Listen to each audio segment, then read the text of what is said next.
Test, test. Hello, hello.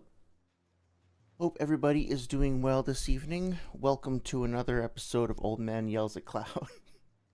uh, yeah, let me get some introduction slash housekeeping stuff out of the way first, and then we'll dive into what is going to be a pretty chill, pretty laid back stream tonight, I think.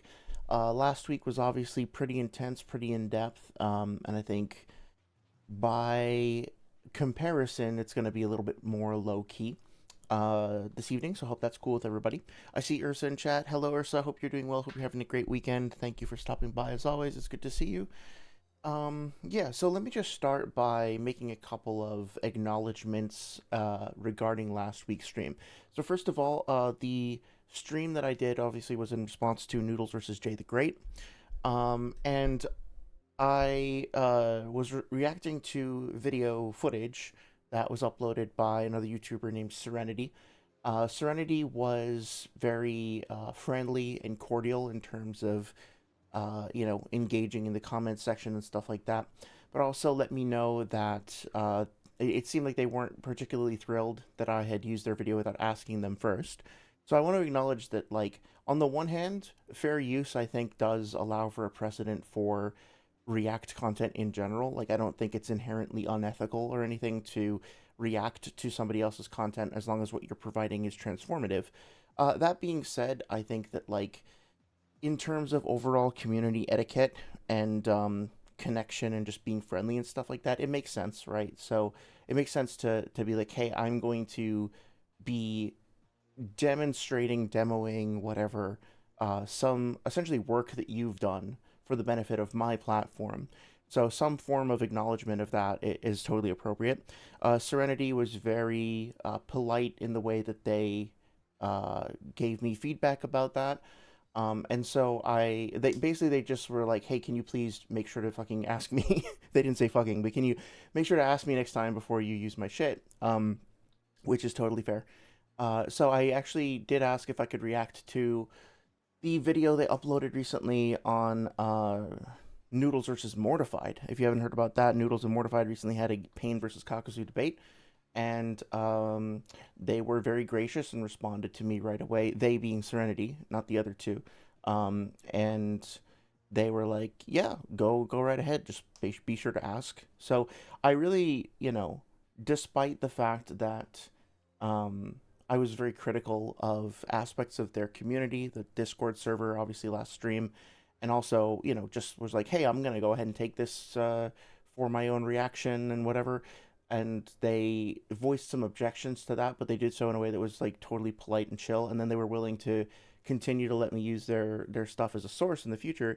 So big shout out to Serenity. I really appreciate that. I appreciate the cordial dialogue and all that. On that note, pleasantly surprised that Noodles left a couple of comments on that reaction as well. And I did very much appreciate the fact that we were able to have a short exchange that was cordial, that was overall pretty pleasant. I think his main objection to what I was saying in the video was I was being very critical of him for not being forthcoming with his sources and for basically making a bunch of positive claims that, to my mind, weren't substantiated over the course of the debate. Benefit of the doubt, though, like, he claims that he was prepared to back those up with sources if it came to it and just never got around to it. So benefit of the doubt there, that's fair. I'm willing to acknowledge or admit that when I am reviewing a debate or reviewing somebody else's content, I am reviewing the version of it that I am seeing, and this is not necessarily like perfectly reflective of the person behind it.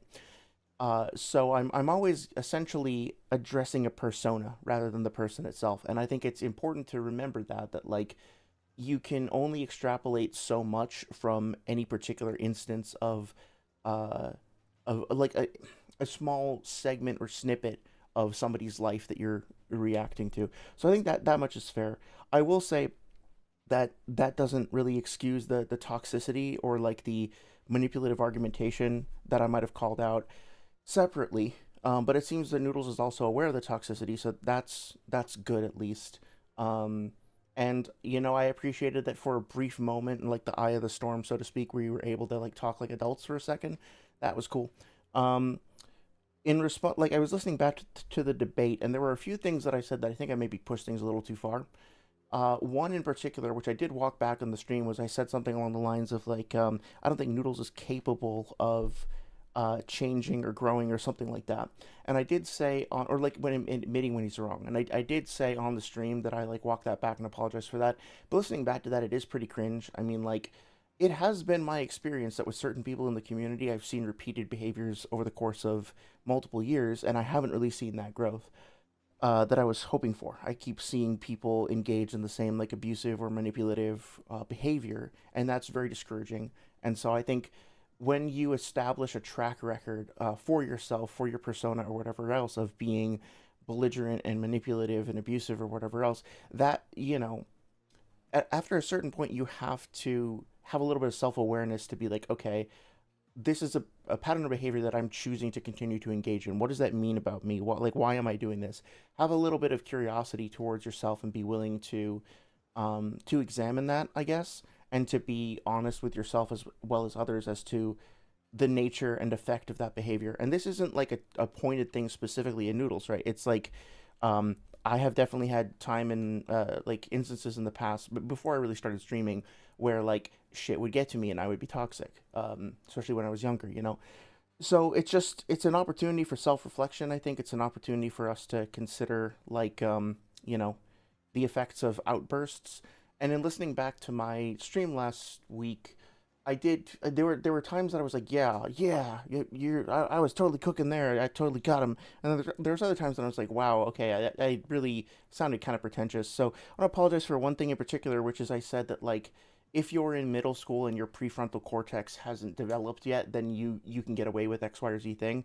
And what I meant to say by that is that like, when you are younger, and this applies to me as well, based on the way that I acted when I was younger, I think that it would be inappropriate for me as an adult to be looking back on like middle schoolers and being like, hey, you guys are being little shits, and I'm here to tell you off, and like not because like I said offensive edgy shit when I was younger. Like I gravitated towards edgy movies and commentary and stuff like that. I'd like to think I wasn't overtly racist or homophobic or anything like that, but when you're in that age of your life, a lot of times you'll like push the boundaries. You'll do a lot of limit testing, and that doesn't mean you're a bad person, and you can absolutely grow out of that.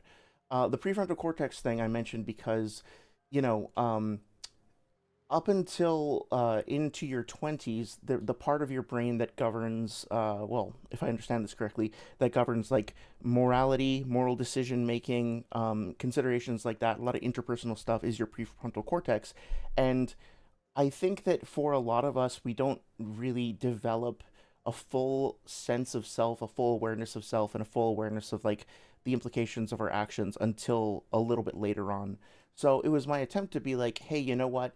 If you're younger and you are uh, in a community that kind of celebrates edginess a little bit, maybe I'm not like totally within my rights to be like, no, you have to follow these rules and you have to do what Unc says over here, right? There's room for that sort of thing, and I'm willing to acknowledge that I'm an outsider to some of that, especially given the age difference between myself and certain other community members. And so I'm like, okay, I get that, and I don't think saying that like if you are young your brain doesn't work, like if that's how I came across, then I apologize because that's not like what I was trying to say, but I think it was probably how I sounded, so I want to acknowledge that. I thought about maybe editing the video, but honestly, I want to leave it up because I think when I make mistakes or things that I don't necessarily stand by, leaving them up can still be a useful learning opportunity. Like hopefully that's my hope anyway. Like if I just paper over everything, then it's like, okay, well I cleaned stuff up, but maybe leaving it a little dirty uh, people can look at it and be like, "Hey, what the fuck," and then talk about it. So I don't know. I have mixed feelings about it.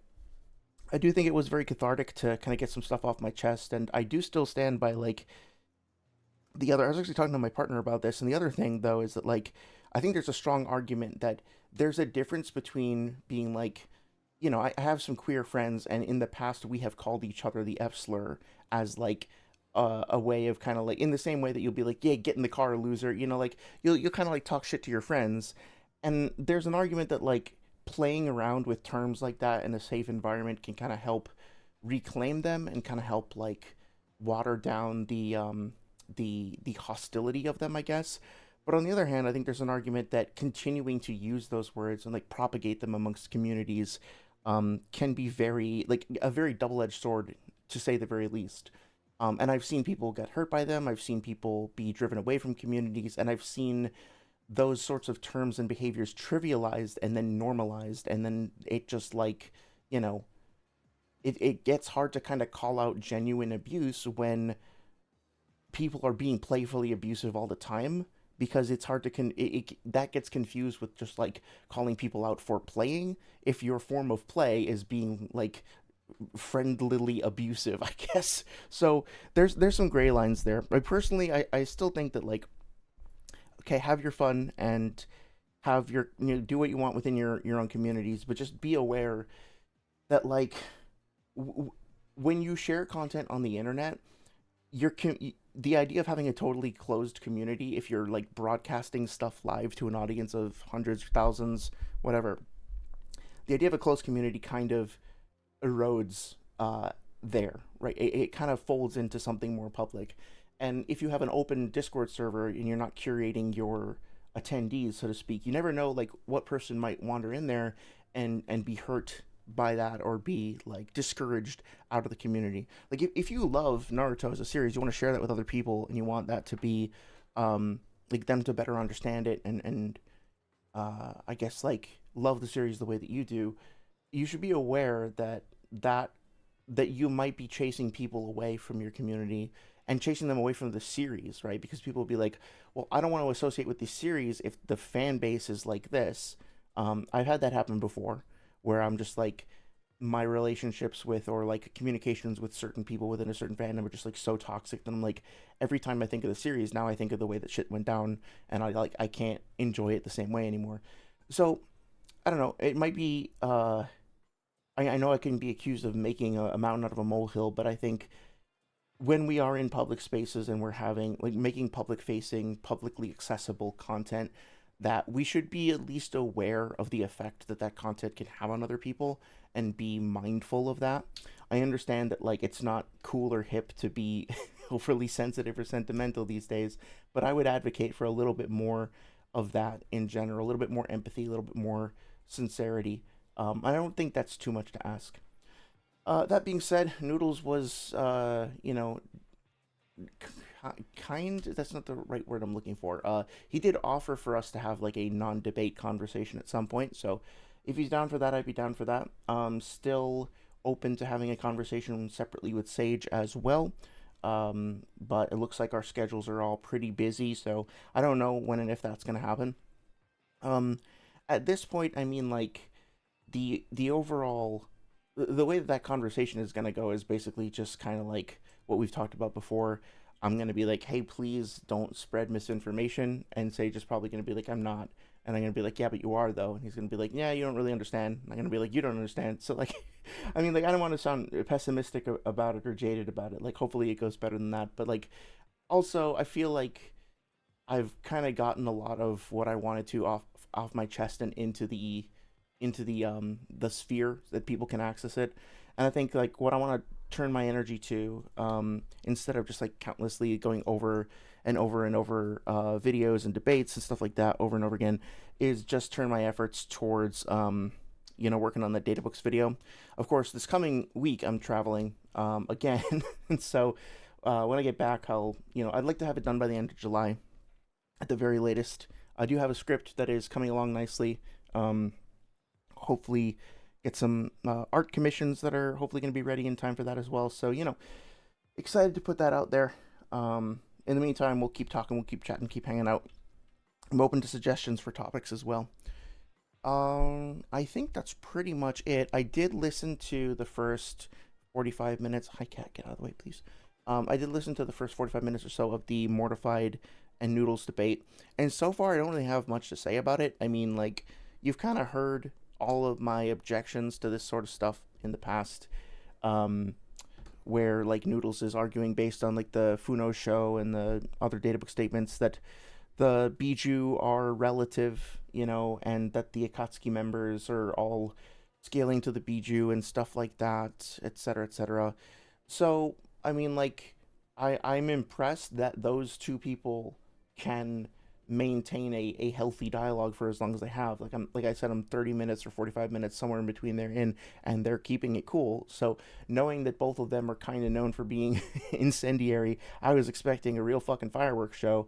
Um, but Mortified, I think, is a little starstruck based on his intro speech. So I don't. I think if there's not really much for me to comment on so far. But I will be, I'll be listening to it, and I'll see if I have any feedback that I think could be helpful or contribute. Then I'm open to responding to it. I just don't really have much to say right now because it's a lot of retreading stuff that we talked about before. And with that being said, tonight is kind of open ended. It's probably going to be a slightly shorter stream because really, I was trying to think of like, is there anything else I want to fucking whine and moan about for 4 hours tonight? And not really. I've kind of gone over a lot of stuff that I was interested in, and so the big kind of dragon to slay remaining is durability. That's in addition to like the Genjutsu crossverse stuff. I feel like durability is still one area where I don't personally have a good answer for shit, right? Like at least in the debate context, in the context of a like general power scaling, casual conversation, etc., I think like it's fair to say that Naruto characters are basically just humans, and then they can get hit with knives and wood splinters and whatever else, and then they have to amp their durability beyond that. But that doesn't seem to really go anywhere in a debate context, so I want to see if I can actually find some more evidence to help clarify this. So basically what I'm going to be doing tonight is just jumping around in the series, just looking at fights and looking for instances where characters get wounded and see if we can get a an overall sense of like something to go off of. So I thought of starting at the beginning of the series. I might actually jump further ahead because now that I'm thinking about it, there's not all that much relevant right away, but there's a couple of things that are worth talking about. Um, that being said, yeah, let me catch up on chat. It's good to see you, Saria. Saria says, I am here, will likely be silent because I'm reading One Night Stand with my girlfriend, but I'm here. That's rad. No, I always appreciate you stopping by in any capacity. By the way, I don't know if you saw the Thursday stream, but we are going and playing through Link's Awakening on fucking, um, on Switch. And I am pleasantly surprised by it. I thought it would be fun to check that out, especially given the context of our recent discussions about Zelda remakes and remakes in general. And the more I think about it, the more I am quite pleased with the way that they kind of captured the overall experience of the original. I kind of feel like I'm just playing a polished version of the original with some nice quality of life tweaks. And, I think I'll probably do another stream on Wednesday because I'm going to be away on Thursday, and then probably switch back and forth between the Game Boy version and this modern version to compare them. It's good. Would love to know your thoughts if you have played it. That being said, let's see. Very Nice says, dude did prove that you could amp your durability with raw chakra, but his evidence was shitty. Oh, which one of them? Was it Mortified or Noodles did? Because I would actually be very curious to hear that argument. He used one excerpt that has one complete sentence that gives just enough detail but doesn't scale across the verse. Another said two words chakra laden bone and took that as secondary evidence somehow. He's so disingenuous. Let's talk about Naruto durability. Yeah, something that I've become aware of about myself is that if you're nice to me, I defuse very, very quickly, which is probably something I need to not exactly work on, but like just be aware of. That I can't tell you how many times I've like, especially back when I was like doing atheist debates and stuff, like when I would start a conversation to be like, okay, let's go, we're gonna fucking do this, we gotta sort this out, we're gonna have some like some tough love, and then the person's like, hey, how are you doing? I'm like, oh, you're not so bad, we can get along, don't worry about all that argumentation stuff, let's just hang out, right? So like I'm a bit of a pushover when it comes to that, if I'm being honest, which is why I don't think that I have a talent for debating, because I'm like way too conciliatory. But that being said, I guess I'm just like very, very hungry for there to be friendliness in the community in general.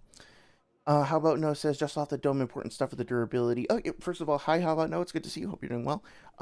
Important stuff for the durability. Gara Hiden, Chakra amps durability of characters' bones, and Gara Sand durability. Sakura Hiden, Sakura uses chakra on her entire body to protect herself from attack. Boruto TVV Chapter 35, chakra control is described as work like Kawaki's shifting between offense and defense. Oh, sweet. Uh, I'm sorry, I am just jumping around between different messages. I got a little distracted. Yeah, so that's totally valid. Let's take a look at Boruto. Actually, I think it'd be fun to look at that as well. Totally valid. Um, and I haven't read the Sakura novels, but I do have them, and I think there's probably going to be some downtime. Was it TBV? Yeah. What the fuck? Hi. Hello. Who are you? Okay. Jump scared by skincare products. Okay. Um, you know, I hopefully have some downtime to do some reading and whatnot. So we'll see. Uh, you played it, you saw it in the chat, and remember I just finished 100%ing again. Oh yeah, I'm sorry. I figured, I mean, you are the Zelda maven, and so I am for those who aren't aware, by the way, maven just means like an expert or somebody who knows a lot about something, right? So, um Saria would be our resident Zelda maven, and I'm probably just forgetting. Is this not TBV? I'm sorry. I thought I had hit. You're right. You're right. Oh, I guess spoilers. This came out recently, right? So just write this in chat.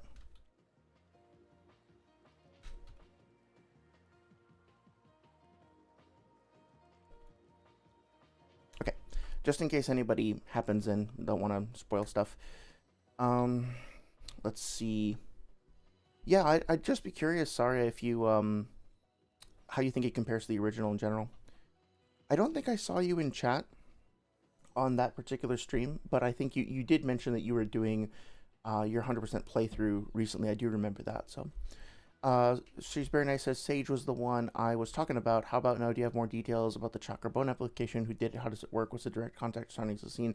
I'm guessing that maybe Kimimaro hardening his bones might be relevant there too. Uh, yeah, Sage. I do want to say that I saw Sage's video on intelligence scaling in Naruto, and while I do disagree with the lack of including Naruto in that list, Naruto himself didn't even get an honorable mention at all, which I think is a damn shame, because he is very clever. I did like that video a lot more. I do hope to see Sage do more videos of that nature because, look, at the end of the day, as much as it is fun to kind of go over very specific arguments and try to take an objective or like debate friendly approach to argumentation, it's also fun to just see people, I guess, having a little bit more fun with things. And I don't really need to know if Minato is objectively smarter than Tobirama. It's just fun to hear somebody talk about intelligence as a topic in general, and to glaze to show respect for characters' feats. He pointed out that Tobirama inventing the Edo Tensei Jutsu is actually kind of insane when you think about the implications of that, and I agree with that. So, there's good to be found there. I know I've been very critical, but usually when I'm critical, it's just of spreading misinformation rather than of the person themselves. So I think I hope to see more of that shit in the future. And I did want to just take a second to acknowledge that I can do things other than nitpick, believe it or not. Um, let's see. I think being conciliatory is good, says Ursa. It's an interpretation and subjectivity based hobby, so we owe each other charity. I appreciate that. Yeah, it's a good outlook. I think a friend of mine once asked me if he was too nice, and I got really upset because I was like, "There's no such thing as being too nice. You need to, don't ever let the world get you down and make you jaded and cynical. Like you need to, your kindness is really important, and don't lose that." And then so I was like very adamant that he not really worry about that. It's just unfortunate that I think in certain environments people will look at that as an opportunity to kind of not take advantage of that, but like it's not always going to be reciprocated, and sometimes it's important to be aware of that and be prepared to be a little bit defensive, I guess, and like just to protect yourself so that you don't get so that your efforts or your contributions or whatever don't get like mm, treated unfairly. I don't know exactly how to phrase it. Hopefully that makes some sense.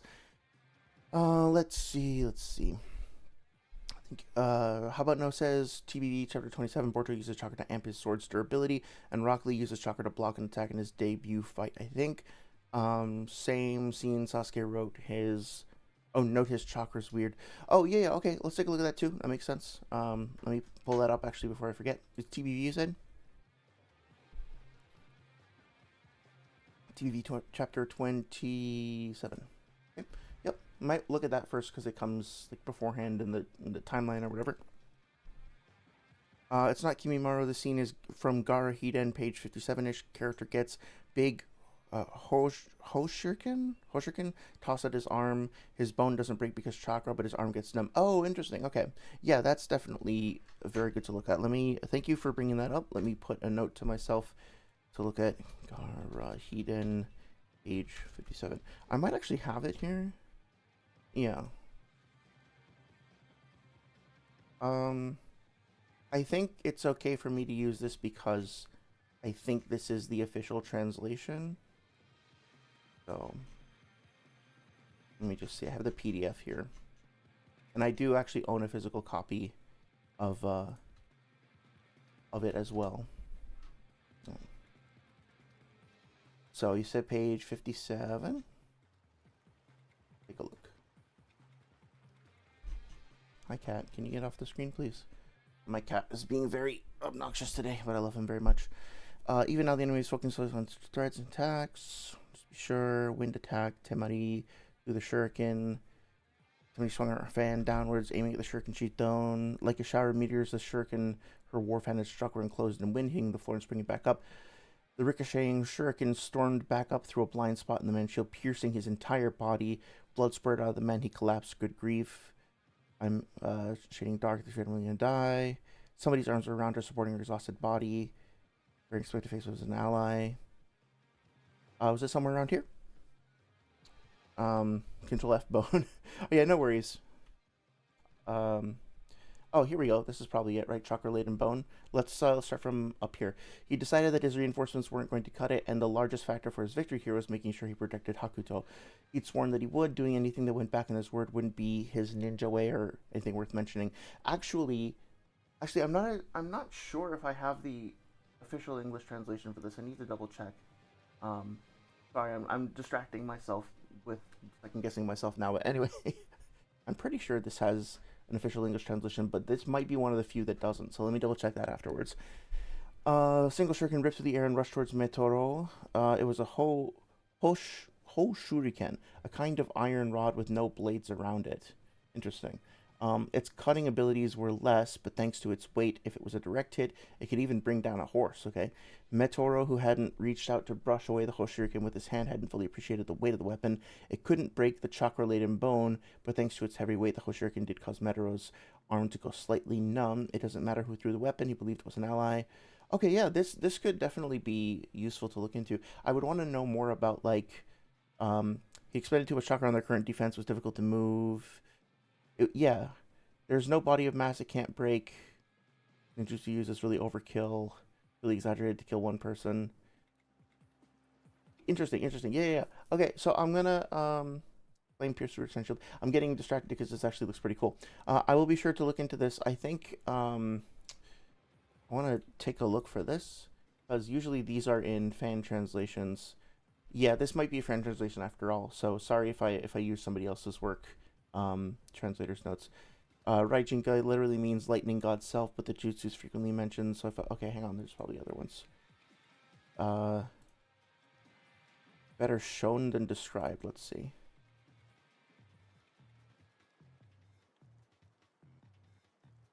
Or GeoCities. Oh, these things. Yeah. Okay. Cool. Yeah, this is definitely obviously this is a fan work then because you can't put hyperlinks in a fucking official publication. Okay, so shout out to our translator. Oh, it's Kakatua. Okay, okay, my bad. It was looking at me right in the fucking face. I didn't see it. Kakatua was the same person who did the translation of the Boruto Momoshiki novel that everybody uses for was using like the translation from that I asked Salad and Bolts to redo, where like Naruto was inside darkness. It wasn't the airspace of his world. Like Momoshiki was draining the chakra from the universe he'd created. Like all that stuff came from Kakatua's translation. So shout out to Kakatua. I don't think they're active anymore. I think they took down their Tumblr, unfortunately. But yeah, I didn't realize that they had done this entire fucking novel. Kind of a shame that they're no longer active. But yeah, that's really cool. Thank you for the suggestion there. Sorry, it says I wasn't in chat for that stream because class stuff, and while I could have just fucked off because I hate group projects, one of the people is a parent and my sister's a mom, so I can just get it. Yeah, that's totally fair, dude. I don't ever want you missing important, like actually important stuff just to listen to me yap about Zelda. But I obviously, since you're very passionate about the series, I'm curious to know your thoughts in general. I don't want to make their lives harder, even if group work makes my life harder because I'm a social aspie and I work better alone because I don't like people, but everyone else, yeah, yeah. I think probably because I was like, surprise, surprise, I'm a massive nerd, and I would get picked last for like stuff in school, like for sports teams especially. I just kind of realized I didn't really like group projects in general, and so I would just kind of like whenever there was an odd number of people, I would just volunteer to be the odd one out and just do the project on my own because like fuck it, I would rather just not have to deal with the interpersonal stuff. Which I don't think, looking back on that now, I don't know if that was like a great decision because I think I should have gotten more practice fucking socializing. But that being said, I it seems to be fine because like I'm able to collaborate with teams. In my I kind of have to, right, for my current job. But man, like the first company that I worked at in the games industry, one of the first things, the first tasks that I had to do once I got my first promotion, first, was I was promoted from a QA tester to producer, and the role of an associate producer, which is what I had, was basically just like help make sure that everybody has what they need to do their jobs, and make sure that people are following schedules and maintaining deliverables and stuff like that. So I had to kind of go around and check up on people, and make sure they were hitting their numbers, and if they weren't, like make sure that they had what they needed to do so, and like do a bunch of like essentially not janitorial, it's like secretary type tasks, right? Like taking notes in meetings and posting emails with company updates and shit like that, right? And so the first thing that my not professor, what the fuck, my supervisor made me do was in the middle of a workday while everybody was like in the shit. He made me go around to everybody's desk and introduce myself, specifically interrupt them while they were working and insist that we have a like 30-second conversation. Man, that was like one of the most nerve-wracking things ever because I'm like super shy, especially like going back then, right? um and I really don't like bothering people while they're in the zone. I don't really like conflict, and I didn't know anybody there because I had been like working in QA just like sort of upstairs, in a little pod for a long time. So here's me going around while people are actually working, being like, "Hi, we're talking. Hi, can I just? Hey, can we?" It's so fucking cringy looking back on it. But I think it was like, you know, like jumping into the ocean, the cold ocean, and just doing it all at once as opposed to bit by bit. Because like after that, I was like, okay, well, I can't get any cringier than that. So I guess I got that out of the way, and it was somehow easier. I don't know if that makes any sense, but yeah. Sorry, says I'd fuck off with them if that guy wasn't there. Oh yeah, yeah, no worries. Luan says, "What's up?" Oh hey there, Luan. Hope you're doing well. Good to see you. Luan says, "Thanks for solo leveling chat on the Discord. I'm planning to add some more stuff." Yeah, feel free, please do. I don't really know much about it at the moment, but looks like Acolyte might be able to help you out there, and I'm also happy to learn about it. At the moment, I think I'm probably going to be spending most of my time with One Piece, just because I want to kind of get caught up on some of the aspects of the verse and on the argumentation, stuff like that. But that being said, I also want to mention that I've been watching Freerin, and my partner and I just randomly found it on Netflix, and I was very skeptical for some reason. I think just due to the memes around the main character, I was expecting it to be something very different. And man, it is hitting fucking hard, in a good way. It's I'm not gonna spoil anything, but suffice to say that it takes what you would normally expect from, you know, that sort of genre of thing. Like comparing it to something that has a similar aesthetic, similar vibe, like Delicious in Dungeon, right? It kind of starts like the story kind of starts after the conclusion of where you might expect it to start, and then it just kind of deals with the concepts like memory and loss and closeness and distance between people and death and aging and like not ashamed at all to say that it's had me teared up like multiple times. It's just so pretty and so comfortable, but like also kind of crushingly depressing and melancholy and like I can't. It's one of those shows that it's very difficult to binge because of how like emotionally intense it is. Um, but I feel like it's also if you're looking for like like something like Delicious in Dungeon or FMA, which I saw recently, it's not very adventurous. At least not so far. There's not a whole lot going on. It's more about just sort of meditating on these quiet moments. And so basically, because I'm at a point in my life where I'm starting to think more about you know the time behind me versus the time in front of me and thinking about like um I don't know, just like you hit a certain age in your life and you start to look at time differently, and now that that has happened, I'm like, oh shit, I better take some of these messages to heart because this series has a lot to say on things that are already kind of bothering me. um but and so it's been like weirdly healing, but also like I don't know, comfortably uncomfortable. I don't know how else to put it. It probably sounds weird, but yeah, I would highly recommend it. Let's see. Actually, getting back on topic. Sorry says I can't say the last time I played the original Link's Awakening was before the release for the remake, and I remember enjoying it. But found the remake just a lot more charming, especially the animated scenes. Needed Zelda anime at some point. Wasn't there? Oh well, there was the excuse me, princess. There was that one. Although that's not really an anime, right? It's a Western animation. Maybe we should all just kind of forget about that and move on. But yeah, I really like what they did. Well. I liked the overall quality and style and like graphical treatment of the intro cinematic. I will say I remember playing it on like Game Boy Color back in the day, and I felt like there was a little bit more intensity and fear involved in that scene, but I might be misremembering it. So it remains to be seen when I go back and play that version, right? All right, 1 second. Um, Page numbers are off. Oh yeah, yeah. Thank you for helping me find that, by the way. Very nice says the problem I have is that the chakra laden bone isn't expounded upon. Can we read the chapters for context to prove whether or not chakra laden is used offhand? It would be small evidence if so. Yeah. Do you guys want to like read that whole chapter now, or do you want me to just like do some research, um, off stream and see what we can find? I'm really like totally fine if you want to read through a chunk of the novel. That could be fun. But yeah, just let me know what you guys would prefer. Oh, how about no found the Japanese? Cool. Although his bones didn't break because he infused it with chakra, his arm went slightly numb from the weight. Because he had infused it with chakra, his bones did not actually break, but the weight caused his arm to go slightly numb at 50% on my EPUB reader. Okay, that actually makes a lot of sense. And then Ursa is saying that's much better than chakra laden bone being the only thing. I guess it does work like Hunter x Hunter. Yeah, that makes sense.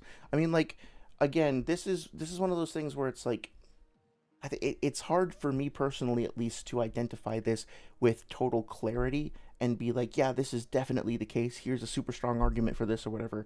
But it seems to me, from a casual readership standpoint, that if you like chakra is partially a physical substance, and if you're suffusing your body with it, then I don't see why it wouldn't at least increase your chunkiness like a little bit, and especially since in extreme cases like the Susanoo, we can see it having form, right? Like we can see that it can take shape and maintain its own. How would I put this? It does have durability if it's like molded correctly, and then like Asuma's chakra knife and shit like that, right? It's like you can use. I mean, you have to shape it, obviously, but chakra can, as long as you can arrange it correctly with the correct density and the correct orientation or whatever else, then yeah, it does seem to me like chakra can have substance to it. Therefore, having more of it flowing through your body, I think it should increase um, your baseline durability. I also am thinking about like the thing that came up. I want to say in I think in the Sage video about cross versus chakra, that whole thing about Naruto in Boruto or maybe in TVV saying like we all have like every one of us has chakra flowing through our body. It's not just shinobi, but then comparing that to the novel statement we went over where it said like shinobi are the like what was it in the Shikamaru novel? It said something like shinobi are separated from like mainline humans because of their use of chakra and ninjutsu, or they have ninjutsu and they have chakra, and therefore they are essentially like superhuman. I'm paraphrasing like inaccurately, but it was from the Shikamaru novel, and we were talking about it a couple weeks ago. Hopefully, you remember what I'm talking about. And in that case, I think that's basically like sort of a semi reasonable precedent to say that like yeah, everybody in Naruto starts off baseline human. They might have some amount of chakra flowing through them. That's one thing, but regardless of whether or not you think that they do, it's only through the manipulation of chakra that they achieve superhumanness. So any human being who is not actively doing something with their chakra is essentially just in their normal human state, is how I interpret it. Anyway, Ursa says, okay, that's much better than chakra laden, but oh yeah, we went over that. Oh, hey there, sleep paralysis demon, aka am I Epsilon, is that right? Hope you are doing well. Good to see you again. How about no solved it? Yeah, you guys beat me to the punch. That's cool, I appreciate it. Sari says, Aonuma has also said to just forget Western Zelda.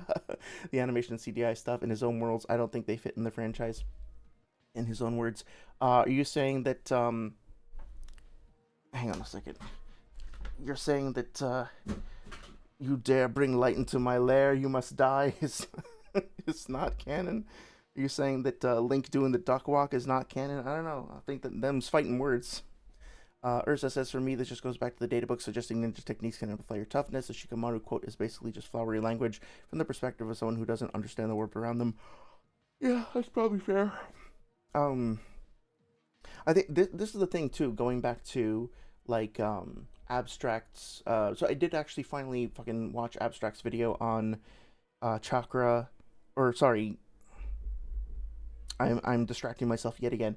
Well, separately, I watched Abstract's video on Genjutsu working crossverse, and surprise, surprise, I really liked it. I'd highly recommend it. I think it's really good. Um, but yeah, the databook statement of player toughness. I think, if I remember correctly, there was a statement in the first databook that said something along those lines that we talked about. Wait a minute, is this? Oh no, this is not what I'm looking for. Not character files either. What the hell? Where was it? Was it Jutsu files? Yeah, yeah. Right, there's something in here. On a variety. Yeah, ninja techniques can temper the body, refine your wisdom, and train the mind. Is this something you were talking about over here? But this kind of makes it sound like, yeah, you have to use a ninjutsu to make your body stronger.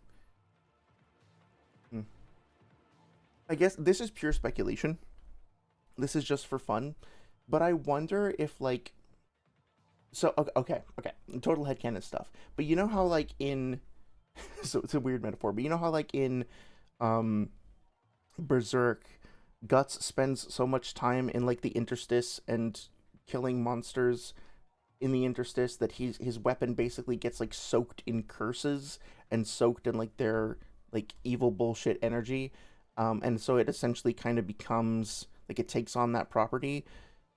That might actually be a Dark Souls thing as well, where, like, if you have like, sometimes you'll find weapons that have, like, dark imbuement or curses to them, and it's basically like, yeah, this weapon has basically just been, like, fighting cursed things, so it took on a cursed nature as well after a while. I wonder if, like, there's an argument that if you live your entire life as a ninja and you're like constantly hyperbolically constantly molding chakra to a certain extent, that your body just like kind of gets better passively to a certain extent because it adapts to being in that state. Like if you think about how adaptable the body is in terms of like gaining muscle or improving your aerobic ability or flexibility or anything like that, I wonder what if there's an like a precedent for a ninja's body being similarly adaptive and basically having some sort of like passive, slight trickle of increased durability that you just get from a lifetime of having chakra inside you. And I think there might be kind of a weird backwards precedent for that because as long as you regard like Heavenly Stardust and the Naruto Retsuden novels as canon, then there's a precedent in there that Hagoromo and then Naruto wind up suffering from that chakra sickness because they have the Biju chakra flowing through them as Jinchuriki, and that does actually have a tangible effect on their health, right? So if you're not familiar in Naruto Retsuden, he can no longer mold chakra successfully because he just because of that chakra sickness. He still has Kurama inside of him, obviously, but anytime he tries to mold chakra, I think it's something about like Kurama's chakra going through his Keirakuke is or no, it's his own chakra, but basically like he experiences pain and sickness and unwellness when he tries to mold chakra and send it through his Kerakuke, and it's because he's been a Jinchuriki and it's fucked with the system. So I do think it might be fun to explore like what are the biological repercussions of being a Jinchuriki? What are the biological repercussions of being a ninja in general? You think about if human beings are not naturally chakra molders to begin with, then what you're doing to your body is essentially like an extreme form of body modification, and that's going to have some repercussions. On that note, I'm still kind of split, and I'd love to hear if you guys have an opinion on this. I'm still kind of split about whether or not chakra came from elsewhere or whether humans on quote unquote Earth, like the Earth in the Naruto universe, always had chakra. So I think that so the obvious response to that, the quick response to that is Kaguya was the first person to have chakra, right? Um, Madara or Hagoromo says as much. Like she produced a chakra fruit, she consumed it, and all that. So I think that seems pretty definitive. But then you think about like, well, okay, if that's the case, then we've talked about this recently. I think it's come up in various YouTube videos and stuff. Then does that mean that when Hagoromo went around teaching people how to use chakra, that he also made some sort of modification to their biology in order to let the chakra flow through them? Like when we say they didn't have any chakra, do we also mean they didn't have Kerakuke at all? And if they did have Kerakuke, well, then what was the point of them having that? Why did it evolve? Why did it develop or whatever if there wasn't any chakra for it to be used for? Was it just some sort of vestigial thing that they had? Did they have another circulatory system that had another function that then the chakra just wound up going through that and then they called it the chakra network after the fact? I think it's not necessarily clear, but I wonder if maybe they did have a network of meridians, like a network of like a secondary circulatory system that was already in their body that had already evolved. And so they, you and I right now, we have physical energy and we have mental slash spiritual energy. At least we have concepts of things like mental focus and grit and determination and stuff like that. And our mental energy can decline over the course of a day. We can get mentally fatigued and stuff like that. So the idea that humans at a baseline have physical energy and mental energy already uh, is just like I think like a good default assumption. So maybe, especially given the fact that the Otsutsuki go around like planting their chakra fruits on various trees, sorry, planting the trees on various planets. Holy shit. Planting the trees on various planets and harvesting the chakra fruit. Really, I wonder if because we get explanation. Fuck, I have to find this statement, but I'm pretty sure we get an explanation from Amado where he says that what they're doing isn't they just go to planets that already have chakra and suck the chakra out of those planets. What they do is they suck the life force out of those planets and then out of the life force, they consume two things. Like, they consume the life force in the form of those Cinnabar pills, which gives them a boost of energy. And then they also consume the DNA, which they get from those things, kind of like in Mass Effect, right? Like the Reapers or whatever. They're consuming those, like the genetic information and using that as part of their own evolution, right? So what if when the Otsutsuki came to Earth, humanity already had like a circulatory system. They already had the basic building blocks to make chakra out of, so they could already make stamina, like just passively. But they didn't know how to actually use that in any sort of practical way to manipulate and produce chakra, and then certainly not to use ninja techniques. So Kaguya comes along. She harvests a lot of their life force, and then she consumes the chakra fruit, and then she on planet Earth, given that she's an Otsutsuki, can use all of these techniques. Um, but it's not like because she's using chakra in the way that we think of it, like a random shinobi would. It's because she has Otsutsuki techniques, right? She has her own quote unquote they're not really ninjutsu in the traditional sense. They just sort of what the Otsutsuki can do, and then she consumes the life force from the planet, and then people are like, oh shit, okay, so we're gonna call what she's doing chakra manipulation. Hagoromo shows up and he teaches people to basically do this sort of thing. And he doesn't fuck with their biology. He doesn't like change their anatomy or anything like that. He's just like, look, you already have this potential inside of you. Now I'm going to teach you how to manipulate it and take control of it. And then it just sort of flows through the biology that they already have. So, in a sense, this helps us, I think, reconcile multiple points where, like, everybody in the Naruto universe has quote unquote chakra in the colloquial sense, and that they all have the biological prerequisites to make chakra, and they also have the building blocks of it. They just don't know how to do it or how to use it. When Kaguya shows up, her techniques are we are initially told she's the first person with chakra, but that's been either retrofitted or altered or whatever you want to call it over the course of the series and Boruto and stuff like that. What she really does is she just uses her own like Otsutsuki techniques, and those are powered by the life force of the planet. And then Hagoromo teaches people how to use that that same energy, which he then calls chakra, and teaches people, hey, for you guys, it's going to be called chakra because this is how you produce it. Something like that. I feel like what I said just had a lot of holes in it that you could poke at, and it's pretty flimsy, but somewhere in there I think is like the groundwork for a way of reconciling all of this stuff and putting it together in like a unified theory. But you'll have to let me know what you think, because I think it's very much a sketch, you know what I mean? Ursa says shinjutsu. Oh yeah, yeah. So interesting. So do you think that all of the techniques that Kaguya uses are technically shinjutsu, like the ability to produce the truth-seeking orbs? Would you call that a shinjutsu? Also, interestingly enough, what is the? Oh, I see. Okay. So when you wrote shinjutsu into the YouTube chat, it added like a little tag next to it, which looks like a Japanese character and then the letter A. But then when I hover over it, that goes away. Weird. But yeah, I actually, sorry for the bad timing. I need to run to the bathroom real quick. So let's take a 2 to 3 minute break, and then let's go back into durability chat as soon as I get back.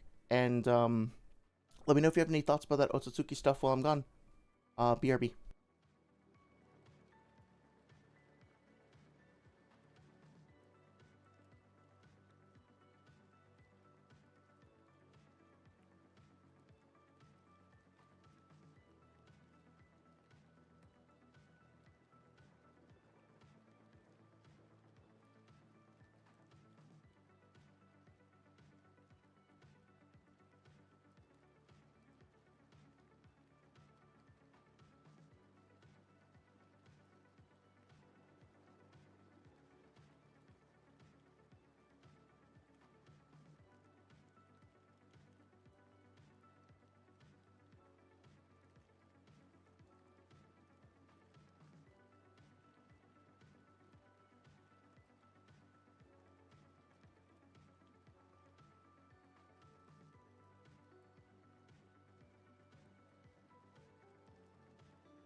Okay, thank you for your patience.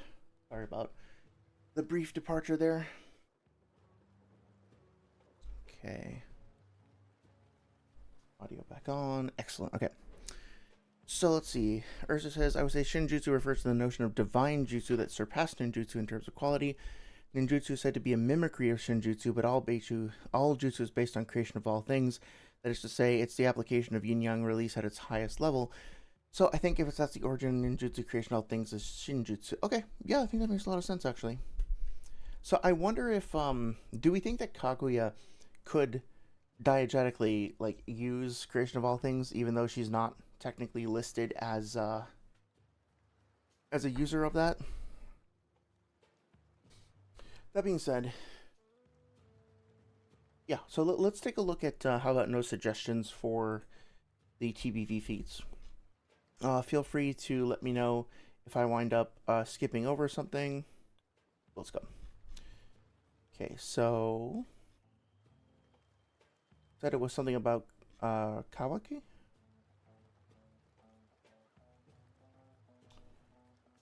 This dynamic is always a little strange to me. Okay.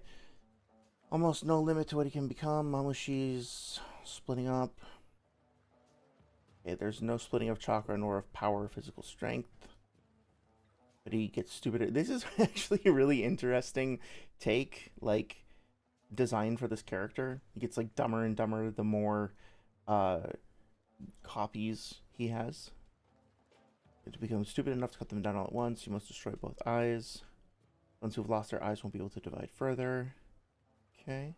I will say that I don't think that there's any precedent for soft tissues being reinforced. Like, I mean, like, maybe there is and I'm just missing it, but I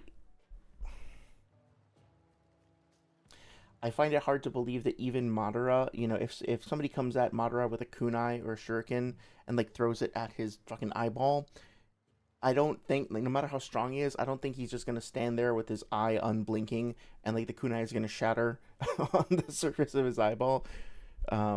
That doesn't really make sense to me.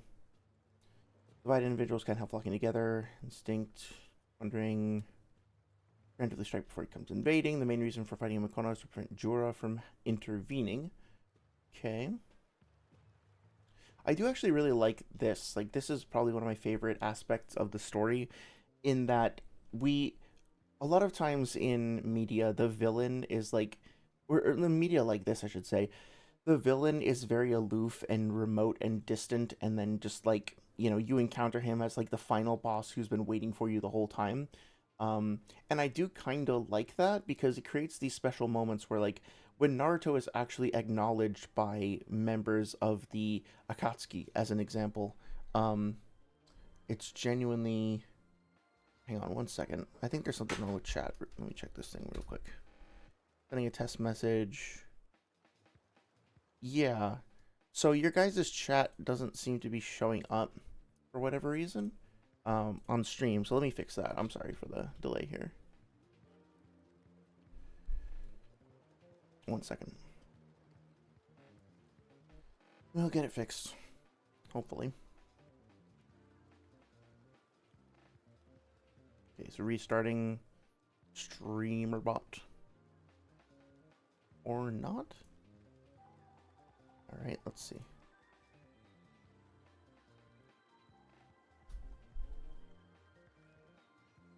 Okay, so that's getting through. And that's showing up on stream. Okay, sorry about that. I just realized that the chats weren't showing up in on the stream itself. They should be visible in the replay, though. In the YouTube replay. Anyway, let me make sure I'm catching up on everything. Chapter 35, Kaguya lacks the skill but not the capacity to use creation of all things. Oh, okay, gotcha. So that's chapter 35 of the initial Boruto as opposed to TBV. Make sure to bring that up too, that'd be fun. Boruto to... No, damn it. Of course, now I click on TBV. There we go. Okay, 35. Okay, let's bring that up next. Okay. Yeah, so sorry if I missed a chat from anybody. Feel free to repeat it. It looks like my streamer bot was just acting up.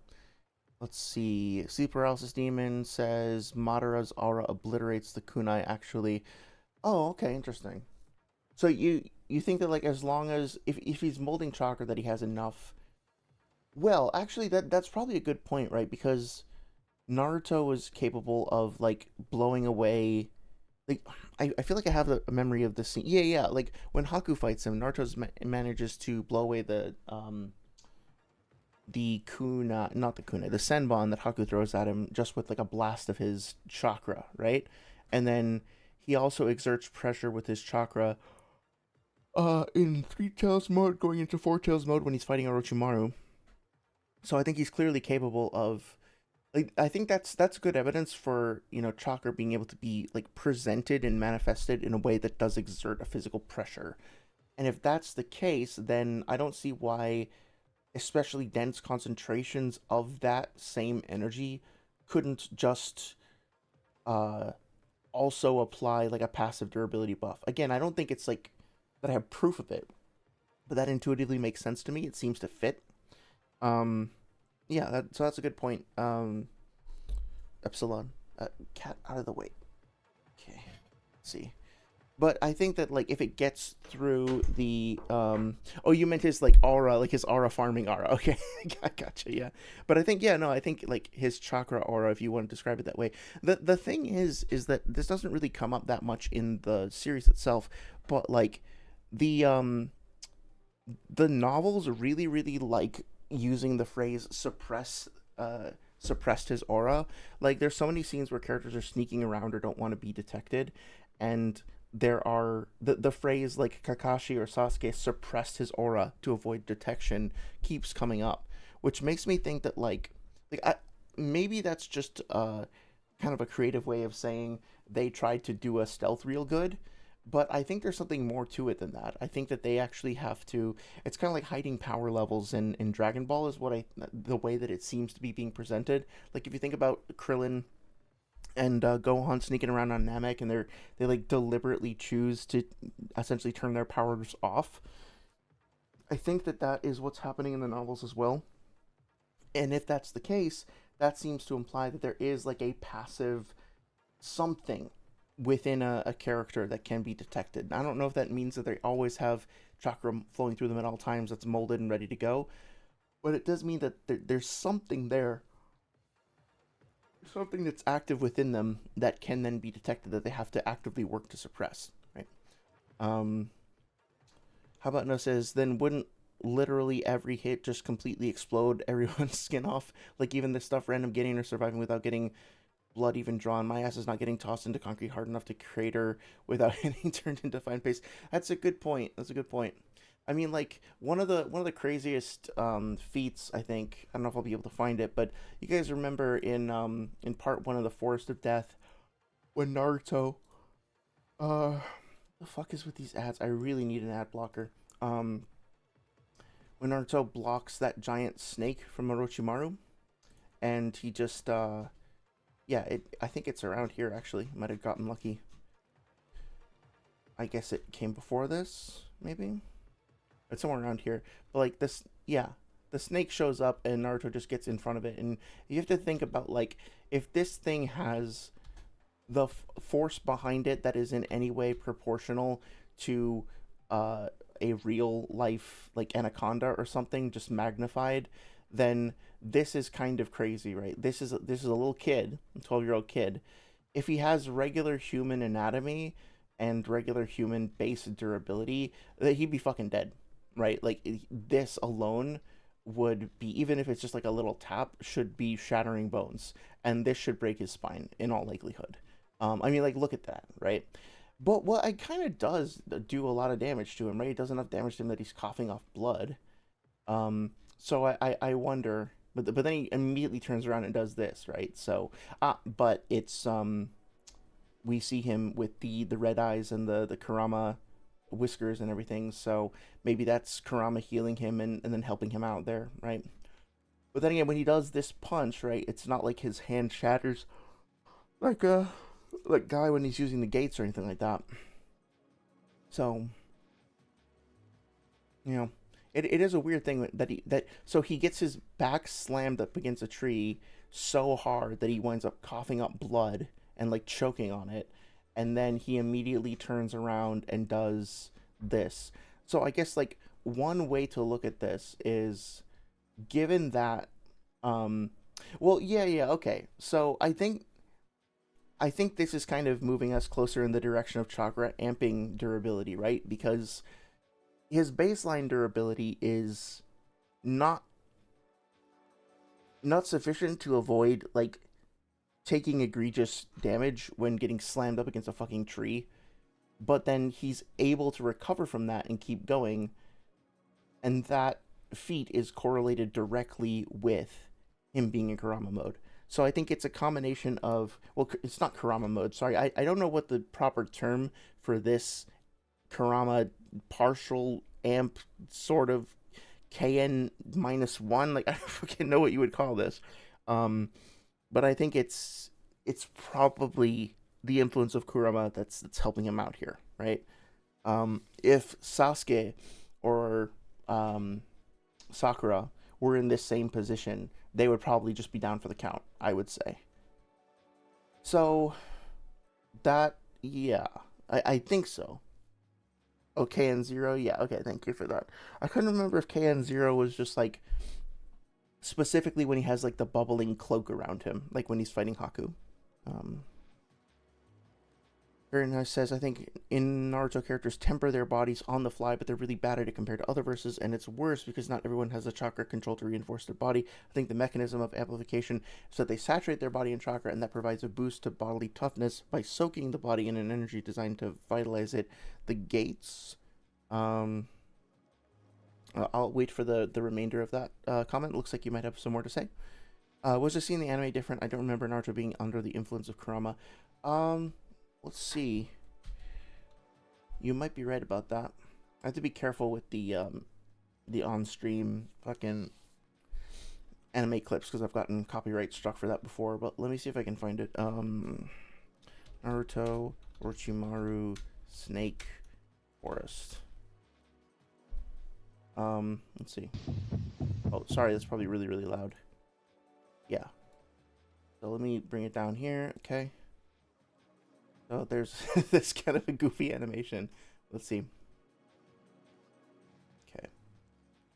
So he stabs a kunai in. That's kind of cool that he's stabbing the kunai into the nose for like extra grip, I guess. Does he do that here too? Forget. Would be before this.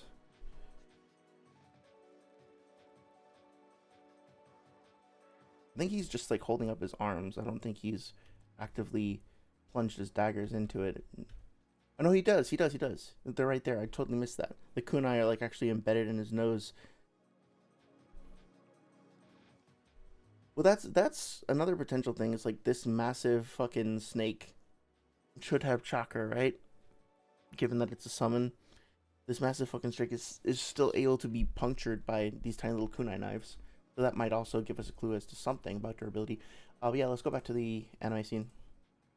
Okay, so there's blood there. And what does it look like when he raises his eyes? 3, 2, 1. Yep, he is. It does look like they carry that over, and you can actually see the fangs, like the protrusions there, as well, which is pretty cool. I don't think we actively see here. No, yeah. So you can kind of see them, but it looks like they actually made the fangs more pronounced in the anime to be more on par with what we saw during the by the way, sorry if you ignore this. This is not. This is almost certainly not true in my opinion. Sorry, I've been watching a lot of Deltarune content, but don't worry. This should not actually be a spoiler for that uh, based on my recent playthroughs. Just so you're aware, you didn't actually get anything spoiled. I've been having a lot of stuff come up on my stream lately regarding Deltarune. That's like a lot of like pretty, let's just say creative, not to be derogatory, very creative fan theorizing. So far, I don't really agree with any of it, any of the stuff that I've seen. So I would take all that with a grain of salt, and maybe it turns out to be true, but I would not consider that to be a spoiler because I don't think it is like really leading anywhere. Although it would be really cool to see, you know. But anyway, Deltarune Chapter 5 comes out this coming Thursday. Of course, I'm going to be traveling, so I have to wait an agonizing extra week before I can actually play it. Um, but yeah, that's why I was a little bit late for stream tonight, because I was like catching up on my save files, making sure everything is ready to go. Um, was this seeing the anime different? Pretty random question, but have you played any RE games? Couldn't wait till Thursday to ask a game related question. Yeah, totally. So Resident Evil 4 is one of my favorite games of all time. The original. I also really think that the remake is solid. It feels like a tangibly very different game, and I do. This might actually be fun to talk about in our you know remake discussion at some point on stream. But I do think. Sorry, I'm so tired. I do think that the remake is a very solid title in and of itself, in its own right.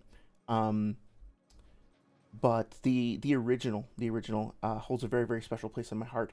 Actually, my longest relationship to date, although that is soon to be eclipsed by my current relationship, but my first like super serious, really long term relationship, I bonded with my partner over Resident Evil 4.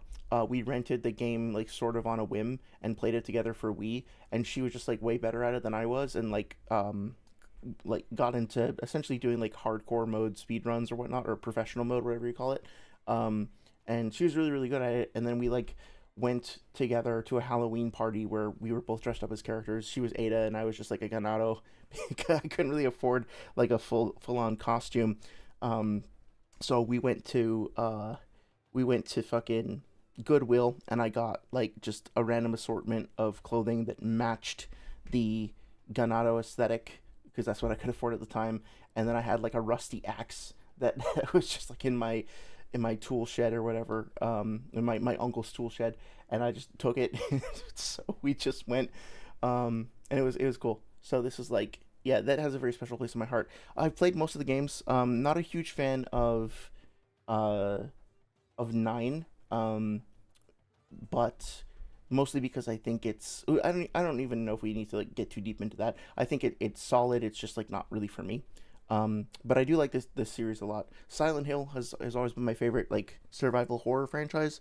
But I mean, obviously, Resident Evil is super like foundational, super influential, and I do enjoy a lot of the stuff from it. Oh, why are you asking? I'm curious to know more. How about No says honestly crazy impressive for Snake. It's basically ramming full force into a nail from its perspective. That's so you're saying it's like crazy impressive um for the snake to not have the knives go in deeper, or you're saying it's like crazy impressive for Naruto to survive that. I think both would probably apply. I'm just curious. I want to make sure I'm understanding what you're saying.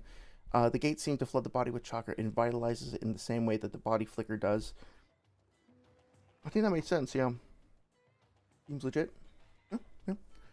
Um, Epsilon says, "Well, seems like I misremembered, but to be fair, it's been years since I've seen it." Oh yeah, I haven't watched the anime in a long time, apart from specific scenes, um, for comparison to like arguments or whatever that we've been having on stream. Like, I've seen the Kakazu fight a couple of times recently. I've seen stuff from the last and the movies and stuff, but like the actual OG anime, I haven't watched that much of it in a long time. Frankly, like I think the anime it's so special to me because I watched it like religiously growing up.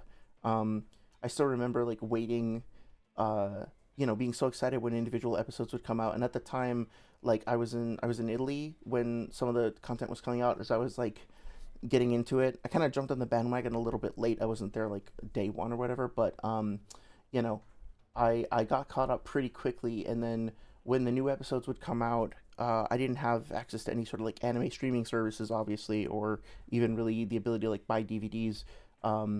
So I would get these super shitty compressed like 340p uploads on like various like torrent sites or whatever, and it would take like an hour or two to download them on my shitty like shitty old modem.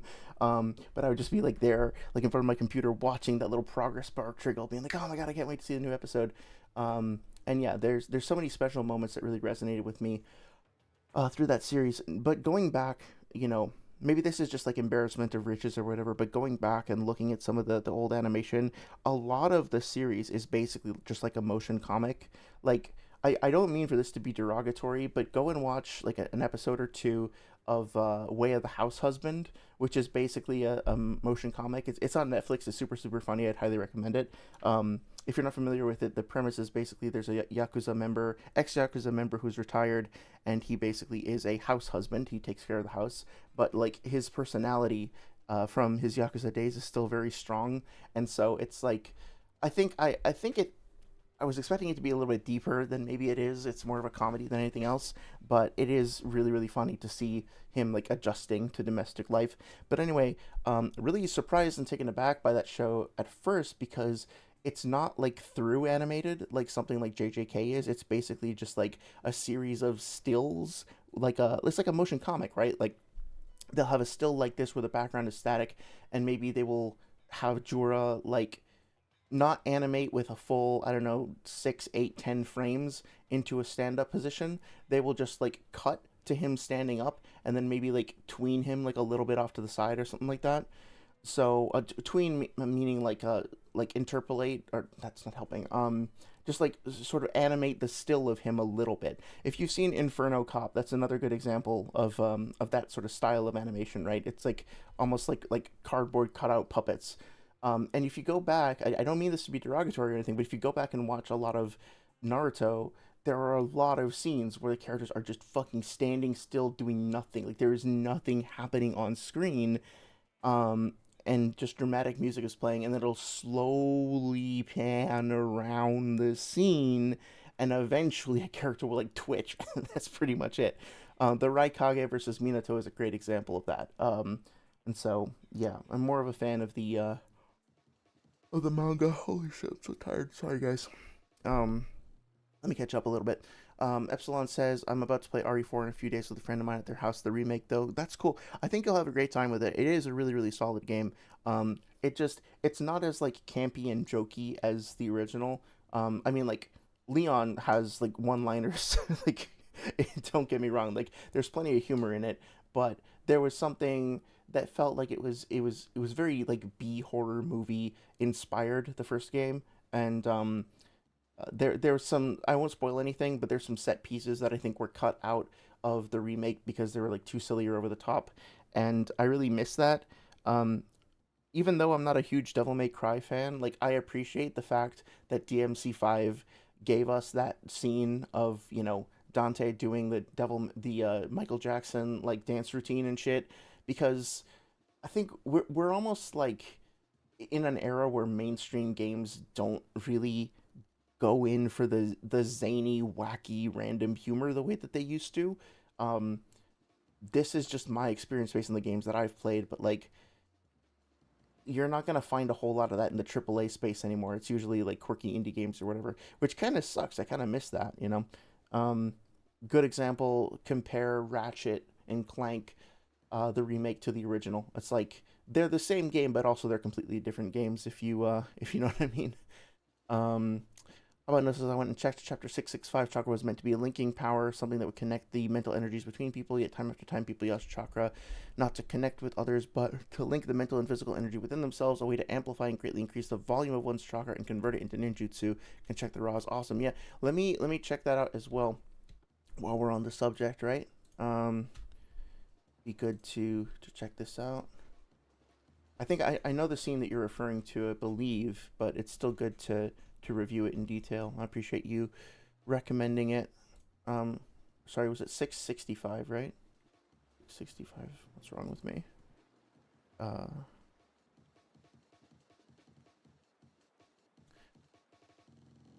Come on, what the fuck is wrong with this thing? 665. I think I missed part of your message there, Epsilon as well. Let me say, I really like the RE games. We've already gone through two, 3, 5, 6, 7, 8, and 9. Very, very cool, very cool. I would highly recommend checking out the remake of one as well. It's a few years old now, but it is.